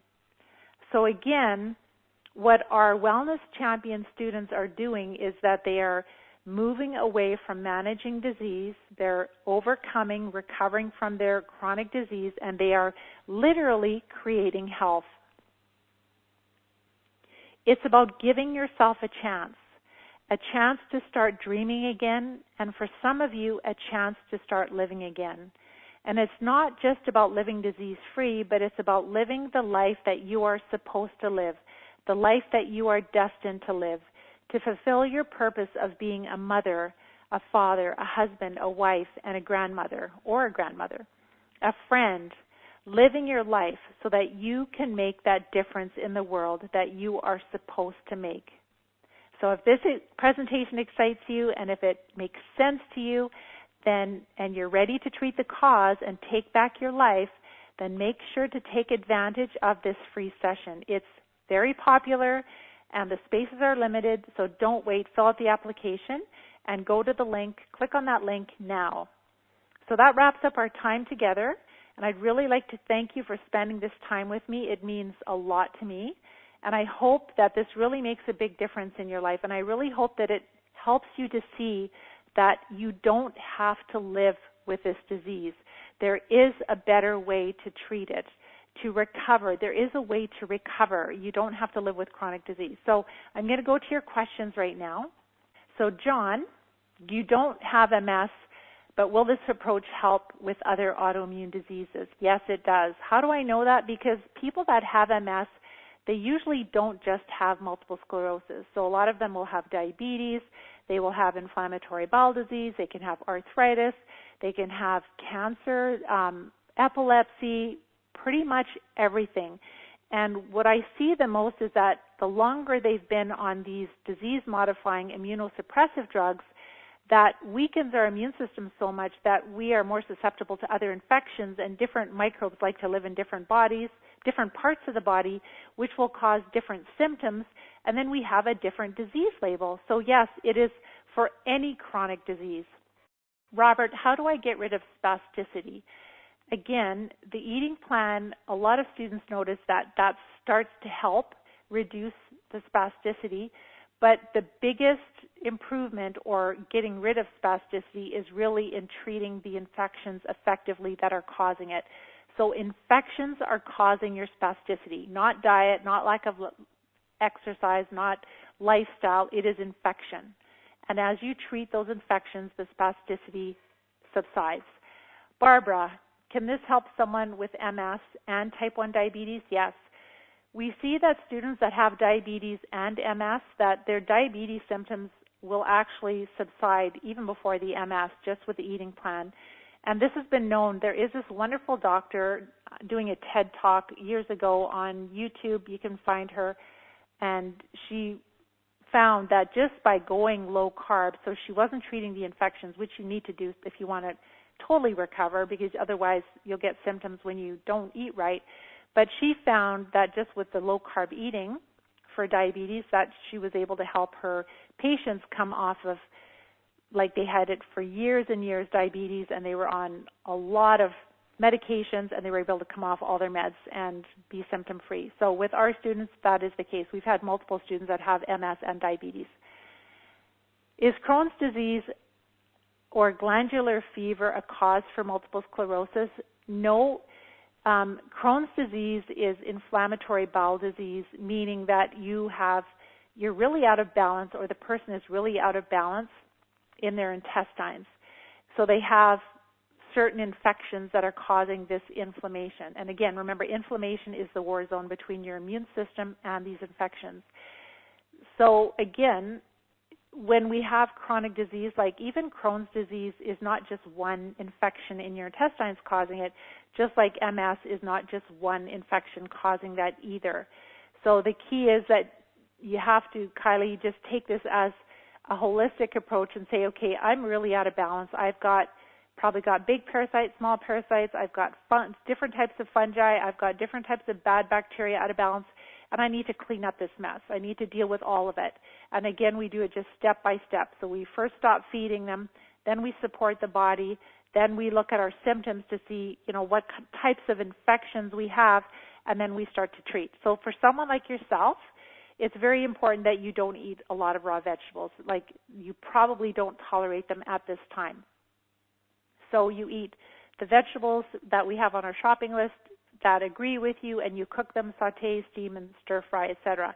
But as you're treating these infections, you'll notice that you tolerate more and more vegetables. But it's important to listen to your body at the start. But again, with Crohn's disease, they're giving you very strong immunosuppressive drugs, and that, again, is not the answer. Our immune system is not the problem. our immune system is overwhelmed with infection, and that's why we have to treat the infections, and then our immune system can just go back to doing its job. Barbara, do you ever deal with inflammation? I'm not sure if you mean myself or if you mean in general. So every single person that's recovering from any disease, any type of disease, has inflammation. Inflammation is always associated with all diseases and all conditions. So yes, there's always, anytime your immune system, like if you fall off your bike and you get a scrape, that red swelling, that's inflammation. So whenever your immune system is trying to protect you, so all of us deal with inflammation in our lifetime, but it's the degree of inflammation. So when we have smaller amounts of microbes, infections, and our body deals with it, let's say we get the flu, for example, and we fight it off, we're dealing with inflammation while our body's fighting it. But sometimes our immune system is overwhelmed, we have too much infection, and as I mentioned, the scientists said there's at least 17 different ways that these infections can cause inflammation and immune dysfunction. So it's just, inflammation is part of life, but we just have to learn how to manage the microbes, and that's really the biggest missing piece of this health puzzle. Mia, hello. What are your thoughts on lectins in our food that can cause damage and contribute to chronic disease? I have been in the health field for 30 years, or over just about 31 years now, and I've seen a lot of things come and go. And it could be that when we're in a real severe state of dysbiosis, that we don't tolerate certain foods. But with our students, we do not avoid lectins just by the sheer nature of the Live Disease-Free Eating Plan. We're not eating potatoes. If anybody's eating tomatoes, because it's a fruit, it's just a slice or two on a big salad. We're not cooking tomatoes because that doesn't agree with people, that when they're sick. A lot of people don't like eggplants, very little peppers because there's too much sugar in them. So we don't avoid lectins in the eating plan. We're not focused on that. Chronic disease is caused by these infections, period. And people, I know the doctor you're referring to, that he's preaching all of this. Again, there's been so many different theories out there. But, if that was the case, then all the people in the Mediterranean that had tons and tons of tomatoes, they would all be way sicker than everyone else because of all the tomatoes, et cetera, and the eggplant that they eat. So I don't believe that is the case at all. If any food doesn't agree with you, avoid it for sure. But we do not omit foods that have more lectins in them because of that. We're just going lower carb because we know that chronic disease is caused by infection and we don't want to feed the infection. Hello, Alexandra in the UK. You recently broke your wrist and crashed your femur. You were told to include dairy in your diet to speed up the recovery phase, but however, our program recommends the opposite. What would replace the dairy? So, I've had boys and kids and they've broken things and we never had dairy in the house. That is kind of a very old school way of thought, is that you've got to have dairy to build up your bones. It is true that a lot of our produce is deficient in calcium and iron and other nutrients. So what I did with my boys and myself is we'll just take a little bit of a calcium supplement. But if you're eating a really well-rounded with a lot of different foods that have some calcium, plus taking a little bit of extra calcium citrate or calcium from algae. But again, read the back of the label, make sure, I know in the UK you guys don't have GMO probably, but just make sure that the capsules are veggie caps, not made out of gelatin because they contain glyphosate, but just a little bit of extra calcium. But the dairy will definitely, if you have chronic disease, it'll definitely make you feel a lot worse because it will feed the infections for sure, especially the lactose, but also the milk protein. People just do not tolerate it when they have chronic disease. Natasha, hello. What percentage of those who follow the program notice significant improvements? Maybe some are just in remission. So I understand what you're saying because you don't understand this very well. But as you start to really look at the studies and you see how much evidence that multiple sclerosis is caused by infections in the body, And then you see the sheer number of people that have gone back to life, and they're just living a normal, better than normal, because once you get your life back, it's like you want to live it at a whole different level. When you say remission, what that just means is that you've decreased the microbes low enough that you no longer have symptoms. And if you're really good at that, you can stay in remission forever, right? So we're not talking about a mysterious cure, because there is no such thing, and MS is not a mystery. We're talking about, as you get the infections low enough, then you can be symptom-free for as many years as you want. If you go back to eating tons of sugar, if you go back to just living a life and not, lots of alcohol and sugar and stress, you can get another disease. It just depends what you're exposed to, which microbes get out of balance in your body, where they like to grow, what symptoms they produce, and that gives you your disease. So that is the remission part, is that you have been successful in decreasing the infections well enough that you have no more symptoms. And you can do that I've done that for now 31 years. So that's how you should look at it. So the only benefit of having the MS label or PLS label is, number one, so people will take you seriously, that you do have something significant you're dealing with, but also if you are happy with the medications and you want to go in that direction, then that helps them to kind of identify which drugs they will give you. But there is no cure. They don't know what causes MS, so it's a dead-end street, because you'll become more and more disabled. When you look at your condition more as, okay, I have various infections in my body, I've got to figure out which ones they are and treat them, then you are empowered, because then you're treating the cause, and then you can recover, and then you don't have to suppress your immune system, become disabled. Hi, Tanisha. Are there any herbs that I can take that live in your plasma to get rid of them? Oh, you have certain antibodies. So I don't know. So with herbs, if they're really helpful for some things. If you're dealing with Lyme disease, if you've treated the parasites really well first and the fungus really well over multiple cycles, and if you still had to treat Lyme a little bit, then we find liposomal herbs are great. But if you have a disease label, any autoimmune disease label, especially the really significant neurological degenerative diseases, we found that herbs on their own do not get you to that miraculous place of recovery, because they're not strong enough at treating the big worms. They're not strong enough treating the parasites and infection in the central nervous system, and even in different organs.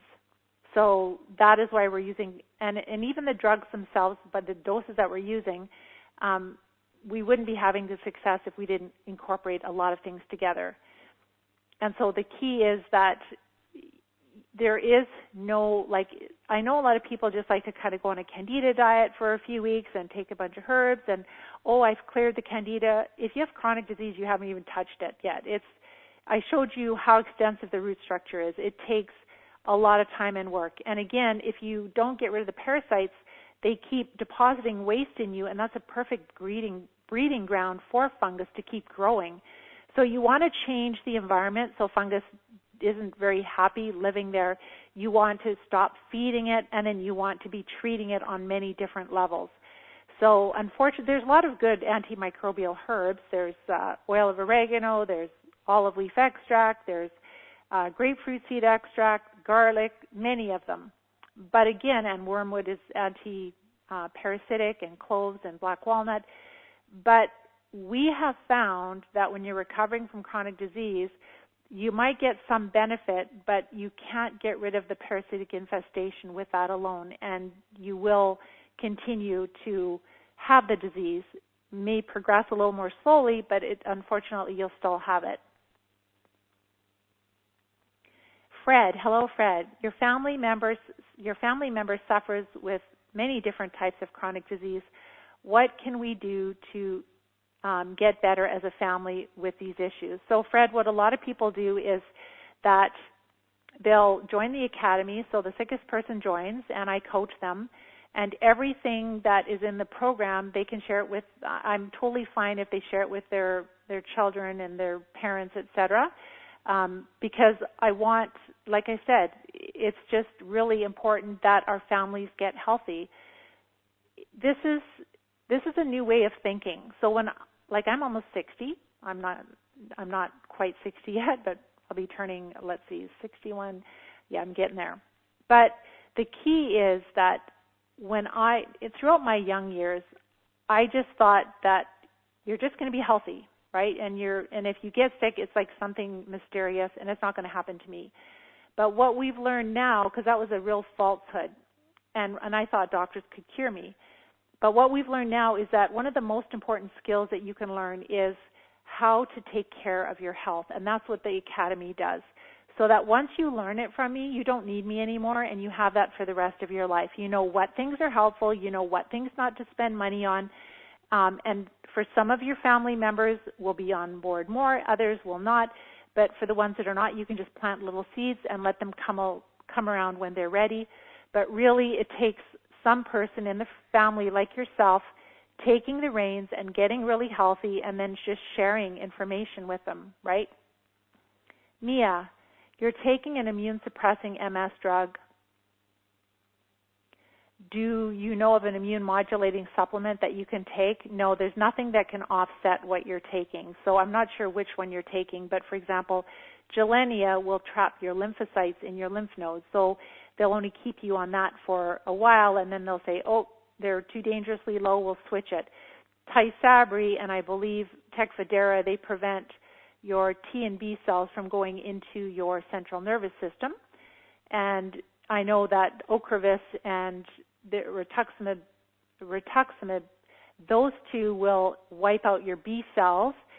So there is no immune modulating supplement that you can take. And I'm not sure if you mean like, okay, if I stop taking this immune suppressing drug, is there something I can take to modulate your immune system so that it's not going to attack itself?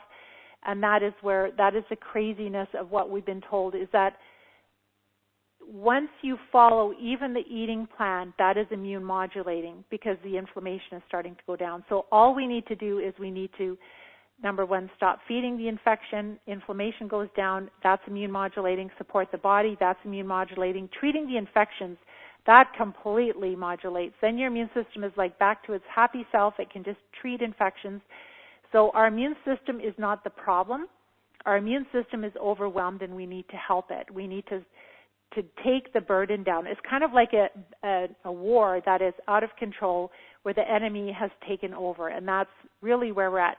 So the MS drugs, what they do is they just confine the soldiers so that there is no war, or they're trying to reduce the war. But the problem is then the enemy takes over faster and faster, and other enemies move in, and that is the danger. So we're at risk for rare brain infections. We're at risk for cancer and many other diseases. Natasha, can myelin and existing lesions be repaired? So there is so much that we don't know about how much recovery can happen. And I say that in a positive sense. There's a lot more recovery, even based on the students that I've been working with, that we can see we can have a lot more recovery than we ever thought possible. So if a nerve there's been a lot of inflammation, and the myelin there's basically a lot of scar tissue has replaced the myelin, that we don't know how to recover. But the exciting thing is that a lot of the damage is not at that place yet, where we're seeing people being able to use their arms and their hands again and being able to walk, etc. And again, with the lesions healing over, we have seen that in some MRI scans. What we're doing now is we're collecting data on our students, and we'd like to start writing or publishing case studies. But again, this is a lot of extra work. But this is the direction that we want to go, is to start producing case studies, peer-reviewed case studies that are published. But the key is that, yes, we're seeing that the lesions are healing over. And those are just pockets of infection. That just means that that pocket of infection has been treated well. And again, what's important to remember, Natasha, is that Dr. Perlmutter helped to bring this evidence out. but he wrote an article years ago where he was sharing that the lesions they find in multiple sclerosis, and actually there's studies, I've done a video on this talking about MRIs. So the lesions that they find in MS, they find lesions in people over 50 years old. They find these lesions in people that have Crohn's disease, in people that have autism. So these lesions are present in many other people other than MS, and that is why just using the MRI and just basing a diagnosis of MS on lesions is a little tricky, because sometimes, you know, people that have 10 symptoms of MS have no lesions, and then somebody who has advanced MS may have not very many lesions or may have a lot of lesions. So there's a lot of conflicting reports with the MRIs, and not a lot of us know that. All right, so hello in New York. Borrelia can live inside parasitic worms of those who have MS. If we kill these parasites with treatments, doesn't that release the Borrelia or other microbes that could be harmful into the brain? With this in mind, how do your students treat parasites safely? So, yes, if you kill the worms, then they could release the Borrelia, but you have an immune system, right? And if you don't treat the worms, when they die, they're replicating, they're mating, they're causing damage to our brain tissue and our nerves, and they are causing a big part of the damage. And they will just naturally die anyhow, and they'll infect us with Borrelia. So either way, we can become infected with Borrelia. It's important to understand that the central nervous system is not a sterile environment, and that is why we need our immune cells in there. And a lot of the MS drugs are blocking them from going in there. So that's why they're testing us for rare brain infections. But we could have other things too. We could have a brain tumor. We could have other infections growing in our central nervous system when we block our soldiers out. So what we have found is that just the approach that we're using, number one, even in treating Lyme patients, I'm not treating them, I'm coaching them, but they're being treated in this direction instead of just antibiotics or focusing on Lyme. But as they treat the parasites and as they treat fungus several times, some of them don't even have to treat Lyme anymore. Most of us have Borrelia and other of these co-infections in our body, and just because you might have a DNA test and it shows up, it doesn't mean that that is the microbe that's causing all your symptoms. So we treat in a very safe way, so we're doing it in a stepwise fashion. And I know that Dr. Alan McDonald, because he didn't have any experience in treating these worms in the brain, he was like, you've got to be really careful because you could have a strong Herx reaction in the brain. But I can say we haven't had any issues with that at all because of the way that we're treating. So, and the other doctors that we work with, some of them even treat more aggressively, and we haven't had any issue, which is wonderful. So everything that we do it in a very safe manner. And what we do is we introduce one treatment at a time, and we don't have to use steroids or anything like that. And the students tolerate them really well, and they just get better and better. Natasha, but I guess I wanted to share too, it is really important to work with somebody because some people have tapeworm larvae, so the immature forms of tapeworm in their central nervous system also, or they can have worms in their brains. And so that causes seizures. And so when you're treating those, you definitely want to be working with someone who knows what they're doing. And so with epilepsy, they really believe that very often it's parasites in the brain that's causing it. All right, so the individual in Germany that you mentioned, were all of his symptoms due to the 3 weeks of changing his diet? Absolutely, Natasha. He hasn't even gone through the checklist for healing. He hasn't even looked at his symptoms yet. He's just been adjusting his eating plan. And another question here. I was born in an Asian family. We had a lot of rice and carbs. What do you recommend to replace these? So with just our eating plan is lots and lots of vegetables. You can still have the Asian vegetables. A lot of them are low carb. We have them on our shopping list, but low carb vegetables, tons of them. Again, maybe you want to do stir fries, raw, cooked, etc. and any type of animal protein, healthy fats, but we would definitely avoid the rice for sure. So some people used to eat a lot of potatoes or rice or maybe breads or pasta. All of that goes because that really feeds the infections. Hi, Kilwana. Do parasites affect my spine or infect my spine? Can they cause spasms? Can those ones cause spasms in my leg? Yes.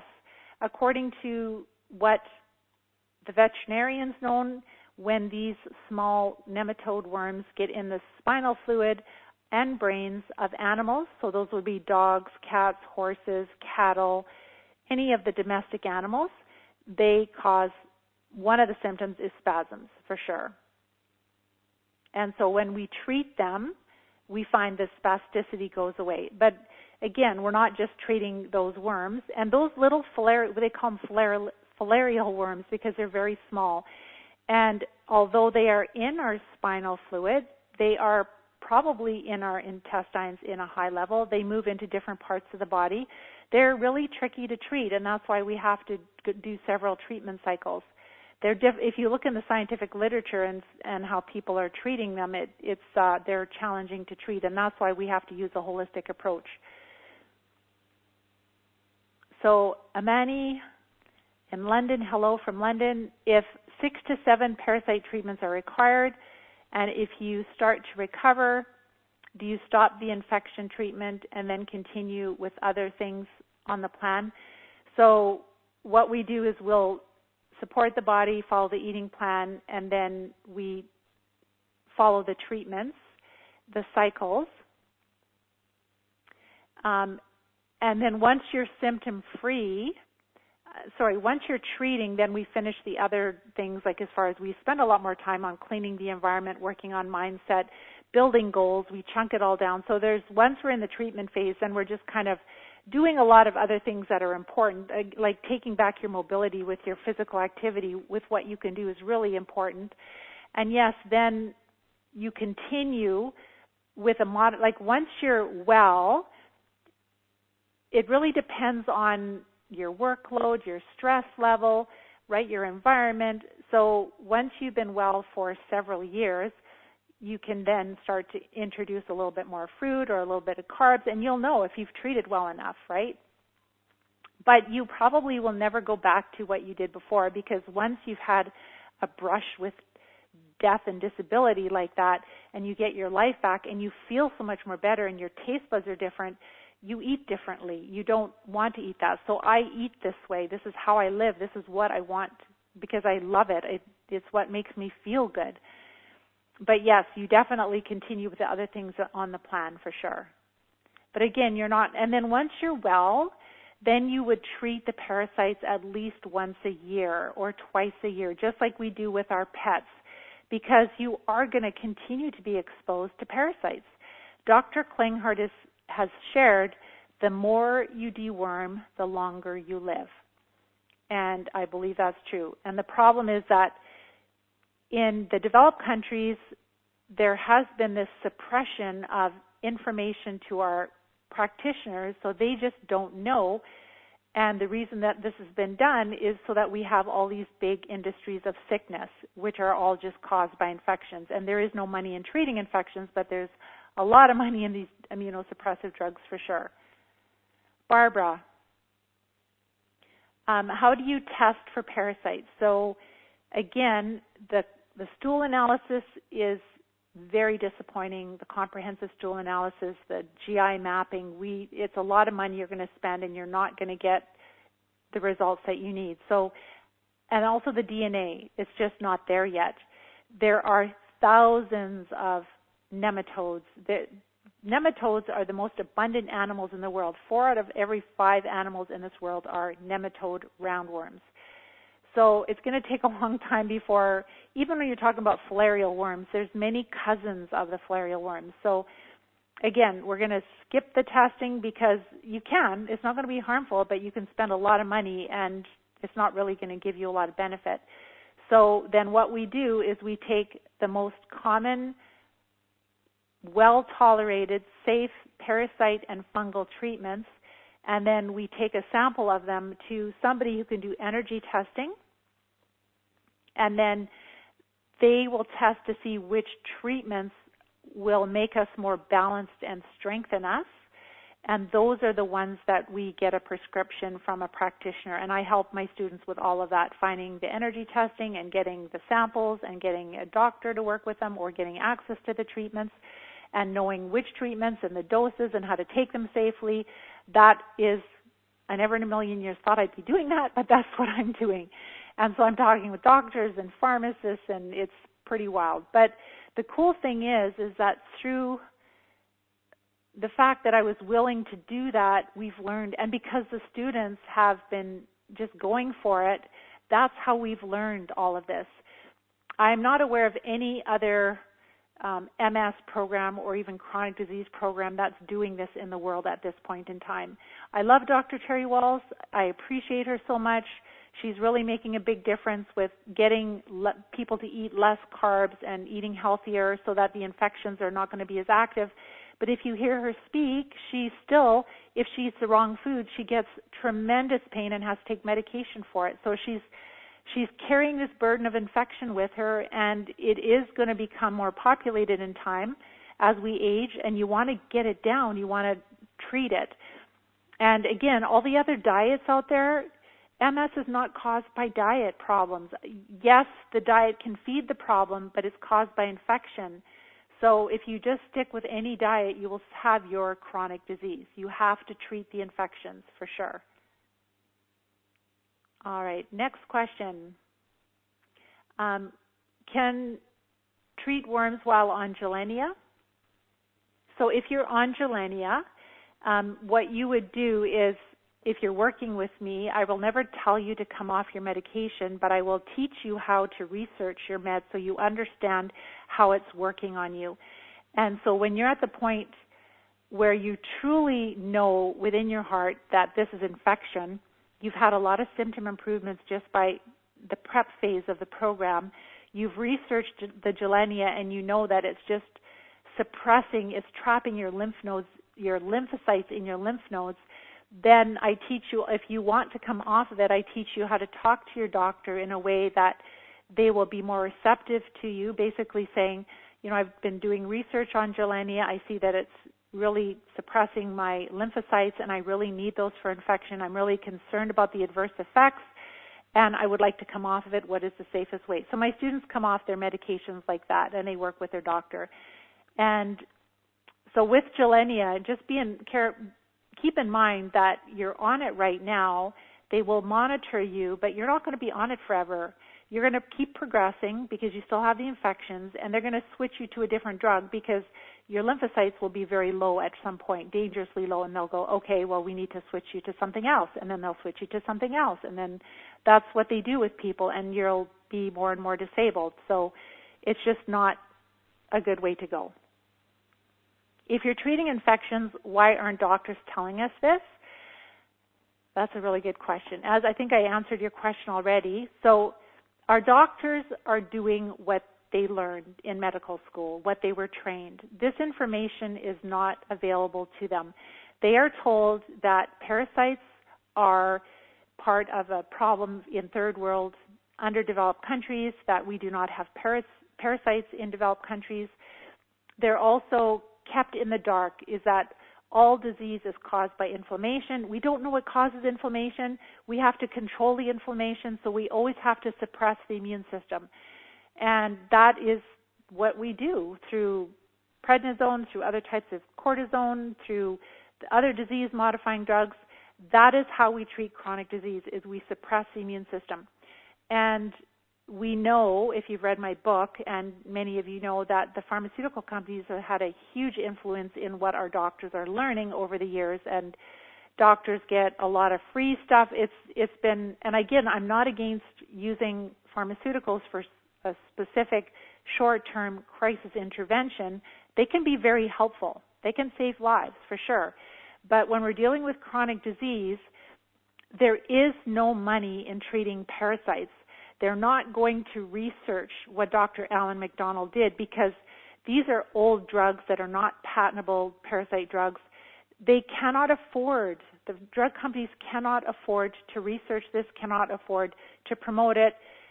So that's why all of this we have a system that does not promote healing and curing, because if you heal and cure someone, you don't have a customer anymore. And that is the sad reality of where we're at right now with our health care. And it's getting worse and worse, and I'm not going to go into all of that, but it's definitely getting worse all the time. So, question here, we'll finish it up here in the next minute or two.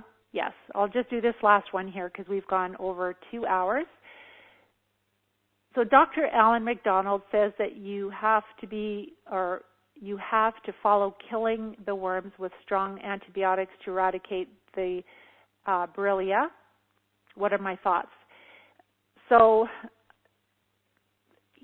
he is a very wonderful researcher.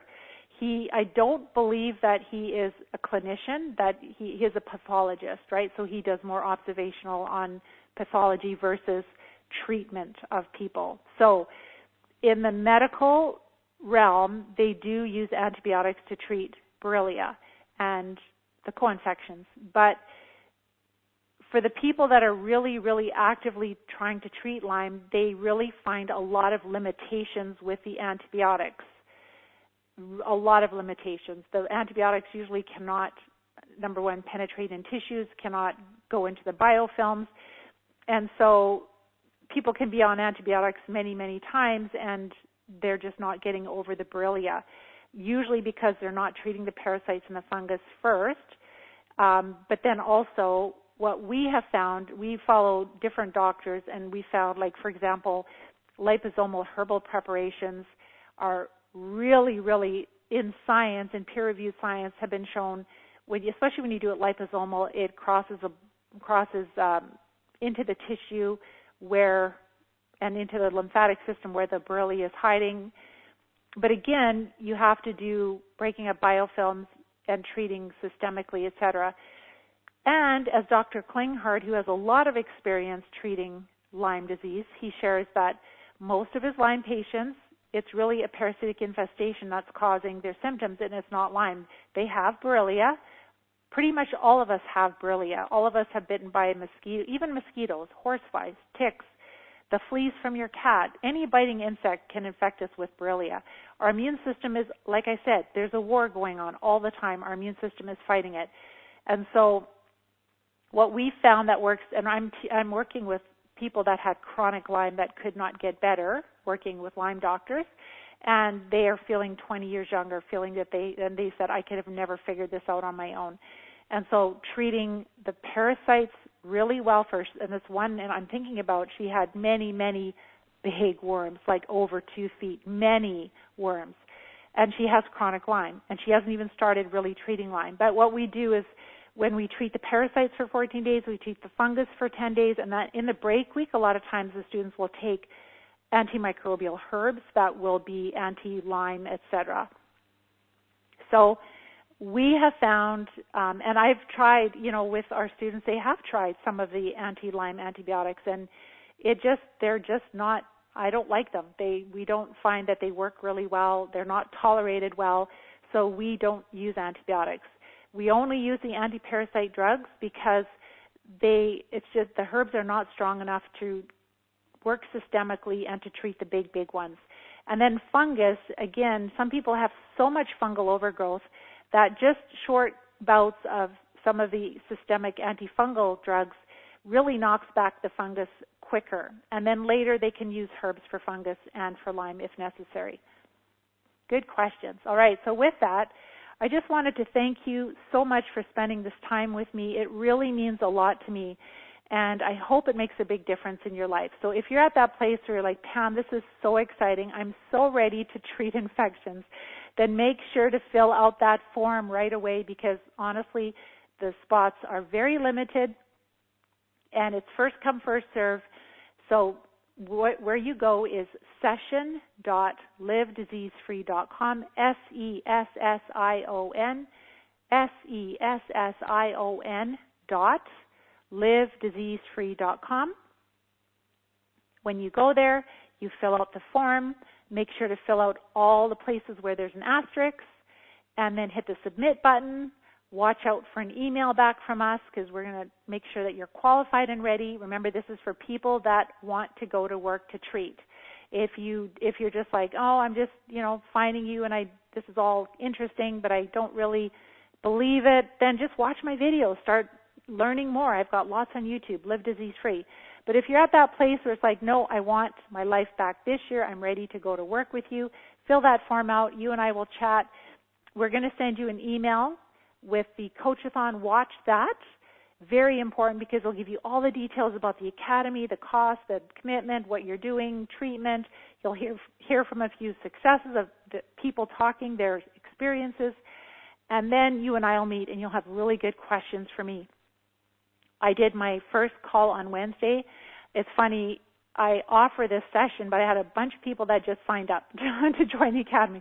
If you know you want to do it, you can still sign up, but I'm still going to talk with you. I still want to get to know you. I still want to say hello and go over your health history and see what you've done and where you're at, and also answer your questions about the academy. And I'm super, super excited.